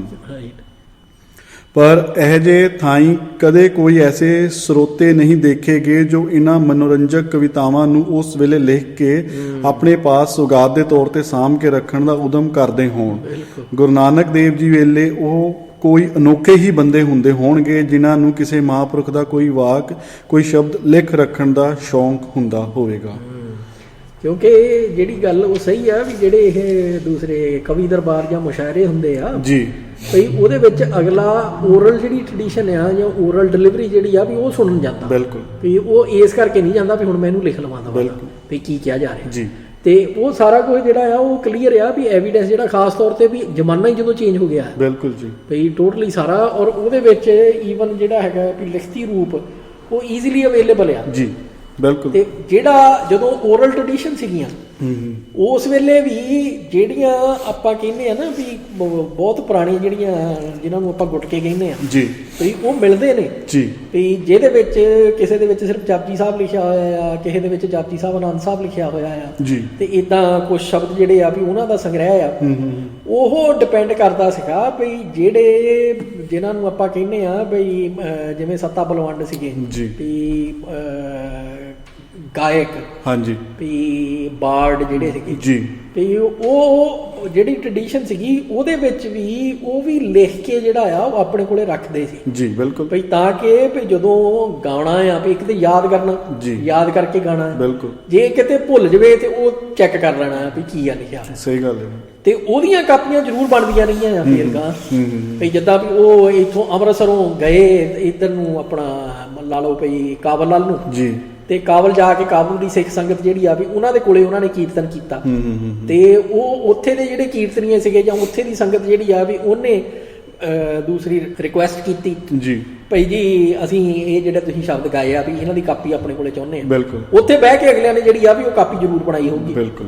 ਤੇ ਹੁਣ ਅੱਜ ਦੇ ਜ਼ਮਾਨੇ ਜਿਵੇਂ ਆਪਾਂ ਪਹਿਲਾਂ ਵੀ ਕਿਹਾ ਵੀ ਹੁਣ ਤੇ ਪ੍ਰਿੰਟਿੰਗ ਦਾ ਜ਼ਮਾਨਾ ਹੈ। ਬਿਲਕੁਲ ਸਹੀ ਗੱਲ। ਸੋ ਇਸ ਕਰਕੇ ਵੀ ਹੱਥ ਲਿਖਤ ਜਿਹੜੀ ਆ ਵੀ ਉਹਦੀ ਤੇ ਵੈਸੇ ਹੀ ਵੀ ਜਿਹੜੀ ਟ੍ਰੈਡੀਸ਼ਨ ਆ ਉਹ ਤਕਰੀਬਨ ਖਤਮ ਆ ਜੀ। ਤੇ ਉਹ ਤੋਂ ਬਾਅਦ ਜਿਹੜਾ ਆ ਵੀ ਇਹ ਕਹਿਣਾ ਵੀ ਜੇ ਉਸ ਵੇਲੇ ਦੀ ਵੀ ਆਪਾਂ ਗੱਲ ਕਰੀਏ ਵੀ ਇਦਾਂ ਜਿਹੜਾ ਆ ਵੀ ਲਿਖਤੀ ਰੂਪ ਹੈ ਹੀ ਨਹੀਂ, ਔਰ ਉਹ ਸਿਰਫ ਬਾਬੇ ਮੋਹਨ ਕੋਲ ਹੀ ਸੀਗਾ, ਤੇ ਉਹਦੇ ਕੋਲੋਂ ਲੈਣ ਲਈ ਇਹ ਵੀ ਗੁਰੂ ਅਰਜਨ ਪਾਤਸ਼ਾਹ ਨੇ ਸਪੈਸ਼ਲ ਫਿਰ ਰਿਕੁਐਸਟਾਂ ਕੀਤੀਆਂ, ਤੇ ਉਹਦੀ ਕੋਈ ਵੀ ਸੈਂਸ ਜਿਹੜੀ ਆ ਵੀ ਉਹ ਇੱਕ ਫਿਰ ਇੱਥੇ ਇਹ ਸਵਾਲ ਭਾਈ ਬਣਦਾ ਹੈ ਕਿ ਬਾਬੇ ਮੋਹਨ ਪਾਸ ਕਿੱਥੋਂ ਦੀ ਉਹ ਲਿਖਤਾਂ ਆਈਆਂ, ਉਹ ਲਿਖਤਾਂ ਉਹਨਾਂ ਦੇ ਪਾਸ ਕਿੱਥੋਂ ਆਈਆਂ? ਉਹ ਇਹ ਕਿਹਾ ਜਾਂਦਾ ਜੀ ਵੀ ਤੀਜੇ ਪਾਤਸ਼ਾਹ ਨੇ ਇਹ ਦਿੱਤੀਆਂ ਉਹਨਾਂ ਨੂੰ। ਤੇ ਤੀਜੇ ਪਾਤਸ਼ਾਹ ਨੇ ਚੌਥੇ ਪਾਤਸ਼ਾਹ ਨੂੰ ਕਿਉਂ ਨਾ ਦਿੱਤੀ? ਬਿਲਕੁਲ ਉਹੀ ਗੱਲ ਆਉਂਦੀ ਹੈ ਨਾ ਵੀ ਤੀਜੇ ਪਾਤਸ਼ਾਹ ਕੋਲੇ ਕਿੱਥੋਂ ਆਈਆਂ, ਦੂਜੇ ਪਾਤਸ਼ਾਹ ਨੇ ਦਿੱਤੀਆਂ, ਵੀ ਜੇ ਦੂਜੇ ਪਾਤਸ਼ਾਹ ਨੇ ਤੀਜੇ ਪਾਤਸ਼ਾਹ ਨੂੰ ਦਿੱਤੀਆਂ ਆ ਤੇ ਤੀਜੇ ਪਾਤਸ਼ਾਹ ਨੇ ਚੌਥੇ ਪਾਤਸ਼ਾਹ ਨੂੰ ਕਿਉਂ ਨਾ ਦਿੱਤੀਆਂ? ਬਿਲਕੁਲ ਜੀ, ਬਾਬੇ ਮੋਹਨ ਕੋਲ ਹੀ ਕਿੱਦਾਂ ਰਹਿ ਗਈਆਂ? ਬਿਲਕੁਲ ਬਿਲਕੁਲ। ਉਹ ਗੱਲਾਂ ਜਿਹੜੀਆਂ ਨੇ ਵੀ ਮੰਨ ਲਓ ਥੋੜਾ ਜਿਹਾ ਵੀ ਤੁਸੀਂ ਤਰਕ ਲਾਉਨੇ ਆ ਤੇ ਉਹ ਪਤਾ ਲੱਗ ਜਾਂਦਾ ਕਿੱਥੇ ਸਟੈਂਡ ਕਹਾਣੀ ਜਿਹੜੀ ਆ ਵੀ ਉਹ ਠੀਕ ਨਹੀਂ ਗਈ। ਜੀ ਜੀ ਜੀ। ਤੇ ਅੱਗੇ ਪੰਜਵੀਂ ਦਲੀਲ ਉਹ ਦਿੰਦੇ ਹਨ, ਦੀਵਾਲੀ ਦੇ ਮੌਕੇ ਤੇ ਹਰ ਸਾਲ ਅੰਮ੍ਰਿਤਸਰ ਸ਼ਹਿਰੋਂ ਬਾਹਰ ਰਾਮ ਬਾਗ ਵਾਲੇ ਪਾਸੇ ਸੈਂਕੜੇ ਸਾਧੂ ਆ ਇਕੱਠੇ ਹੁੰਦੇ ਹਨ। 5-7 ਦਿਨ ਚੰਗੀ ਰੌਣਕ ਰਹਿੰਦੀ ਹੈ। ਸ਼ਹਿਰ ਦੀਆਂ ਅਨੇਕਾਂ ਸ਼ਰਧਾਲੂ ਮਾਈਆਂ ਖੀਰ, ਕੜਾ, ਪੂਰੀਆਂ ਤੇ ਹੋਰ ਕਈ ਸਵਾਦਲੇ ਪਕਵਾਨ ਇਹਨਾਂ ਸੰਤਾਂ ਸਾਧੂਆਂ ਵਾਸਤੇ ਲਿਆਉਂਦੀਆਂ ਹਨ। ਬੜੇ ਚਾਅ ਨਾਲ ਸੇਵਾ ਕਰਦੀਆਂ ਹਨ ਤੇ ਮੂੰਹੋਂ ਧੰਨ ਸੰਤ ਜੀ, ਧੰਨ ਸੰਤ ਜੀ ਆਖਦੀਆਂ ਰੱਜਦੀਆਂ ਨਹੀਂ। ਸਾਰਾ ਦਿਨ ਉੱਥੇ ਮੇਲਾ ਲੱਗਾ ਰਹਿੰਦਾ ਹੈ। ਨੀਰੀਆਂ ਜਨਾਨੀਆਂ ਹੀ ਨਹੀਂ, ਸੈਂਕੜੇ ਹਜ਼ਾਰਾਂ ਮਨੁੱਖ ਵੀ ਦਰਸ਼ਨ ਨੂੰ ਆਉਂਦੇ ਹਨ। ਆਏ ਸਾਧੂਆਂ ਵਿੱਚ ਕਈ ਵਿਦਵਾਨ ਵੀ ਹੁੰਦੇ ਹਨ ਜੋ ਦਰਸ਼ਨ ਕਰਨ ਆਏ ਲੋਕਾਂ ਨੂੰ ਜੀਵਨ ਪੰਥ ਦੇ ਮਨੋਹਰ ਉਪਦੇਸ਼ ਵੀ ਕਰਦੇ ਹਨ। ਲੋਕਾਂ ਨੂੰ ਪਤਾ ਵੀ ਹੁੰਦਾ ਹੈ ਕਿ ਹਰ ਸਾਲ ਦੀਵਾਲੀ ਦੇ ਸਮੇਂ ਇਹ ਸਤਸੰਗ ਉੱਥੇ ਕਈ ਦਿਹਾੜੇ ਬਣੇ ਰਹਿੰਦੇ ਹਨ। ਲੋਕ ਉੱਥੇ ਜਾਂਦੇ ਵੀ ਹਨ, ਸੰਤਾਂ ਦੇ ਬਚਨ ਸੁਣਦੇ ਵੀ ਹਨ, ਪਰ ਕਦੇ ਕੋਈ ਐਸਾ ਪ੍ਰੇਮੀ ਵੇਖਣ ਵਿੱਚ ਨਹੀਂ ਆਉਂਦਾ ਜੋ ਘਰੋਂ ਕਾਗਜ਼ ਪੈਨਸਲ ਲੈ ਕੇ ਇਸ ਨੀਅਤ ਨਾਲ ਗਿਆ ਹੋਵੇ ਕਿ ਸੰਤਾਂ ਦੇ ਅਮੋਲਕ ਬਚਨ ਲਿਖ ਲਿਆਉਣੇ ਹਨ। ਸਤਿਗੁਰੂ ਨਾਨਕ ਦੇਵ ਜੀ ਦੇ ਸਮੇਂ ਵੀ ਆਖਰ ਇਹ ਜਿਹੇ ਬੰਦੇ ਹੀ ਇਸ ਧਰਤੀ ਤੇ ਵਸਦੇ ਸਨ। ਤੇ ਅੱਗੇ ਨੰਬਰ 6 ਤੇ ਉਹ ਦੱਸਦੇ ਹਨ ਕਿ ਲੋਕਾਂ ਦੇ ਨੇੜੇ ਸੁਭਾਅ ਦੀ ਗੱਲ ਵੀ ਰਹਿਣ ਦਿਓ। ਗੁਰੂ ਨਾਨਕ ਦੇਵ ਜੀ ਨੇ ਮਨੁੱਖ ਜਾਤੀ ਦੇ ਧਾਰਮਿਕ, ਭਾਈਚਾਰਕ, ਆਰਥਿਕ ਤੇ ਰਾਜਸੀ ਜੀਵਨ ਵਿੱਚੋਂ ਕਈ ਕਿਸਮ ਦੀਆਂ ਕੁਰੀਤੀਆਂ ਕੱਢਣ ਲਈ 3 ਲੰਮੇ ਸਫ਼ਰ ਕੀਤੇ ਸਨ। ਸਾਰਾ ਹਿੰਦੁਸਤਾਨ ਗਾਇਆ, ਹਿਮਾਲਿਆ ਪਰਬਤ ਦੀਆਂ ਚੋਟੀਆਂ ਤੱਕ ਅਪੜੇ, ਹਿੰਦੁਸਤਾਨ ਤੋਂ ਬਾਹਰ ਅਰਬ, ਫਰਾਂਸ, ਅਫਗਾਨਿਸਤਾਨ ਵਿੱਚ ਗਏ। ਕਿਤੇ ਵੀ ਕੋਈ ਪਹਿਲੀ ਜਾਣ ਪਛਾਣ ਨਹੀਂ ਸੀ ਕਿ ਸਤਿਗੁਰੂ ਜੀ ਦੇ ਕਿਸੇ ਪਿੰਡ, ਨਗਰ ਜਾਂ ਸ਼ਹਿਰ ਵਿੱਚ ਅਪੜਨ ਤੋਂ ਪਹਿਲਾਂ ਕੋਈ ਸ਼ਰਧਾਲੂ ਕਿਸੇ ਤਰ੍ਹਾਂ ਦੇ ਇਕੱਠ ਦਾ ਪ੍ਰਬੰਧ ਕਰ ਦਿੰਦਾ ਹੋਵੇ, ਜਿਸ ਵਿੱਚ ਹਰ ਥਾਂ ਕੋਈ ਨਾ ਕੋਈ ਪ੍ਰੇਮੀ ਉਹਨਾਂ ਦੇ ਸੁੰਦਰ ਵਾਕ ਲਿਖ ਰੱਖਣ ਲਈ ਘਰੋਂ ਕਾਗਜ਼, ਕਲਮ, ਦਵਾਤ ਲੈ ਕੇ ਆਉਂਦਾ ਹੋਵੇ। ਬਿਲਕੁਲ ਨਹੀਂ, ਇਹ ਸਾਰੇ ਨੁਕਤੇ ਜਿਹੜੇ ਨੇ ਵੀ ਬਹੁਤ ਵਧੀਆ ਨੇ ਵੀ, ਤਾਂ ਕਿ ਵੀ ਇੱਕ ਤੇ ਇਹ ਜਿਹੜਾ ਵੀ ਉਹ ਕਹਿੰਦੇ ਵੀ ਜੇ ਅੱਜ ਕੱਲ ਦਾ ਵੀ ਵਰਤਾਰਾ ਤੁਸੀਂ ਦੇਖ ਲਓ ਜੀ, ਵੀ ਉਹਦੇ ਵਿੱਚ ਵੀ ਜਿਹੜੇ ਇਕੱਠ ਹੁੰਦੇ ਆ ਸਾਧੂਆਂ ਦੇ ਤੇ ਹੋਰਾਂ ਦੇ, ਉਹਦੇ ਵਿੱਚ ਕਿੰਨੇ ਕੁ ਹੁੰਦੇ ਆ ਵੀ ਜਿਹੜੇ ਵੀ ਇਸ ਮੰਤਵ ਨਾਲ ਜਾਂਦੇ ਆ ਵੀ ਹੱਥ 'ਚ ਕਾਗਜ਼ ਪੈਨਸਲ ਫੜਿਆ ਹੋਵੇ ਤੇ ਕਹਿਣ ਵੀ ਜੋ ਉਹਨਾਂ ਨੇ ਕਹਿਣਾ ਆ ਵੀ ਉਹ ਮੈਂ ਹੁਣ ਲਿਖ ਲਵਾਂਦਾ ਵਾ।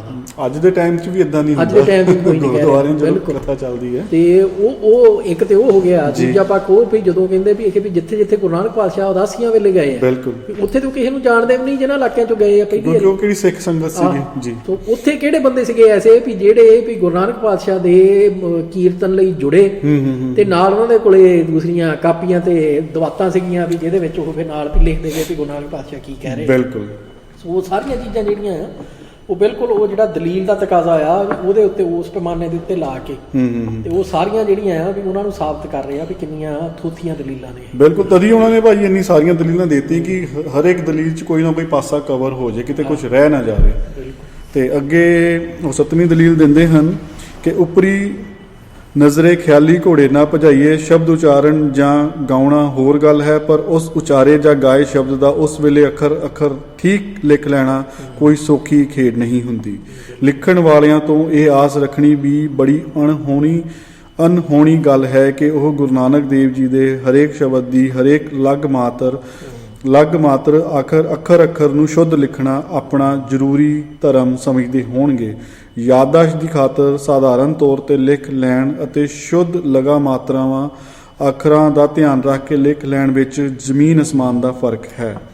ਅੱਜ ਕਿਤਨੇ ਕੁ ਸਿੱਖ ਹਨ ਜੋ ਗੁਰੂ ਗ੍ਰੰਥ ਸਾਹਿਬ ਜੀ ਤੋਂ ਵੇਖ ਕੇ ਵੀ ਸ਼ੁੱਧ ਲਿਖਦੇ ਹਨ, ਲਿਖ ਸਕਦੇ ਹਨ ਜਾਂ ਲਿਖਣ ਦੀ ਪ੍ਰਵਾਹ ਕਰਦੇ ਹਨ? ਕੁਐਸਚਨ ਮਾਰਕ ਜੀ। ਬਿਲਕੁਲ ਤੇ ਹੁਣ ਬੜਾ ਮੌਲ ਉਹਨਾਂ ਨੇ ਸੌਖਾ ਕਰ ਦਿੱਤਾ। ਬਿਲਕੁਲ ਜੀ। ਭਈ ਜੇ ਕਿਸੇ ਨੂੰ ਅਜੇ ਵੀ ਸ਼ੱਕ ਆ, ਹਾਂਜੀ, ਉਹ ਆਪ ਬਹਿ ਜਾਵੇ ਪੈਨ ਕਾਪੀ ਫੜ ਕੇ, ਬਿਲਕੁਲ ਜੀ, ਤੇ ਆਪਣੇ ਕਿਸੇ ਦੋਸਤ ਮਿੱਤਰ ਨੂੰ ਕਵੇ ਵੀ ਭਾਈ ਵੀ ਆ ਇੱਥੋਂ ਗੁਰੂ ਗ੍ਰੰਥ ਸਾਹਿਬ ਦੇ ਵਿੱਚੋਂ ਜਾਂ ਜਪਜੀ ਸਾਹਿਬ ਦੇ ਗੁਟਕੇ ਦੇ ਵਿੱਚੋਂ ਵੀ ਆ ਪਾਣੀ ਮਾੜੀ ਜੀ ਪੜ੍ਹੀ ਜੀ, ਤੇ ਉੱਚੀ ਪੜ੍ਹੀ ਤੇ ਮੈਂ ਆਖੇ ਵੀ ਲਿਖਣਾ ਹੈ ਤੇ ਫਿਰ ਦੇਖ ਲਵੇ ਵੀ ਕਿੰਨੀਆਂ ਗਲਤੀਆਂ ਜਿਹੜੀਆਂ ਵੀ ਉਹ ਹੁੰਦੀਆਂ। ਸਹੀ ਗੱਲ ਹੈ ਜੀ। ਤੇ ਹੁਣ ਉਹ ਸਾਰਾ ਕੁਝ ਜਿਹੜਾ ਆ ਵੀ ਉਹ ਕਲੀਅਰ ਇੰਡੀਕੇਟ ਕਰਦਾ ਵੀ ਜੇ ਬਾਣੀ ਦਾ ਲਿਖਤੀ ਰੂਪ ਨਾ ਹੁੰਦਾ, ਬਿਲਕੁਲ ਜੀ, ਤੇ ਜਿਹੜੀ ਸ਼ੁੱਧਤਾ ਦੇ ਉੱਤੇ ਇੰਨੀ ਕਹਿ ਲੋ ਵੀ ਜ਼ੋਰ ਸਾਡੀ ਕੌਮ ਦਾ ਜਿਹੜਾ ਆ ਵੀ ਉਹ ਦਿੱਤਾ ਗਿਆ ਗੁਰੂ ਪਾਤਸ਼ਾਹ ਵੱਲੋਂ ਜੀ, ਭਈ ਇੱਕ ਲਗ ਮਾਤਰ ਵੀ ਜਿਹੜੀ ਆ ਉਹ ਇੱਧਰ ਉੱਧਰ ਨਹੀਂ ਹੋਣੀ ਚਾਹੀਦੀ। ਬਿਲਕੁਲ ਬਿਲਕੁਲ, ਉਹ ਸੰਭਵ ਹੀ ਨਹੀਂ ਜੀ।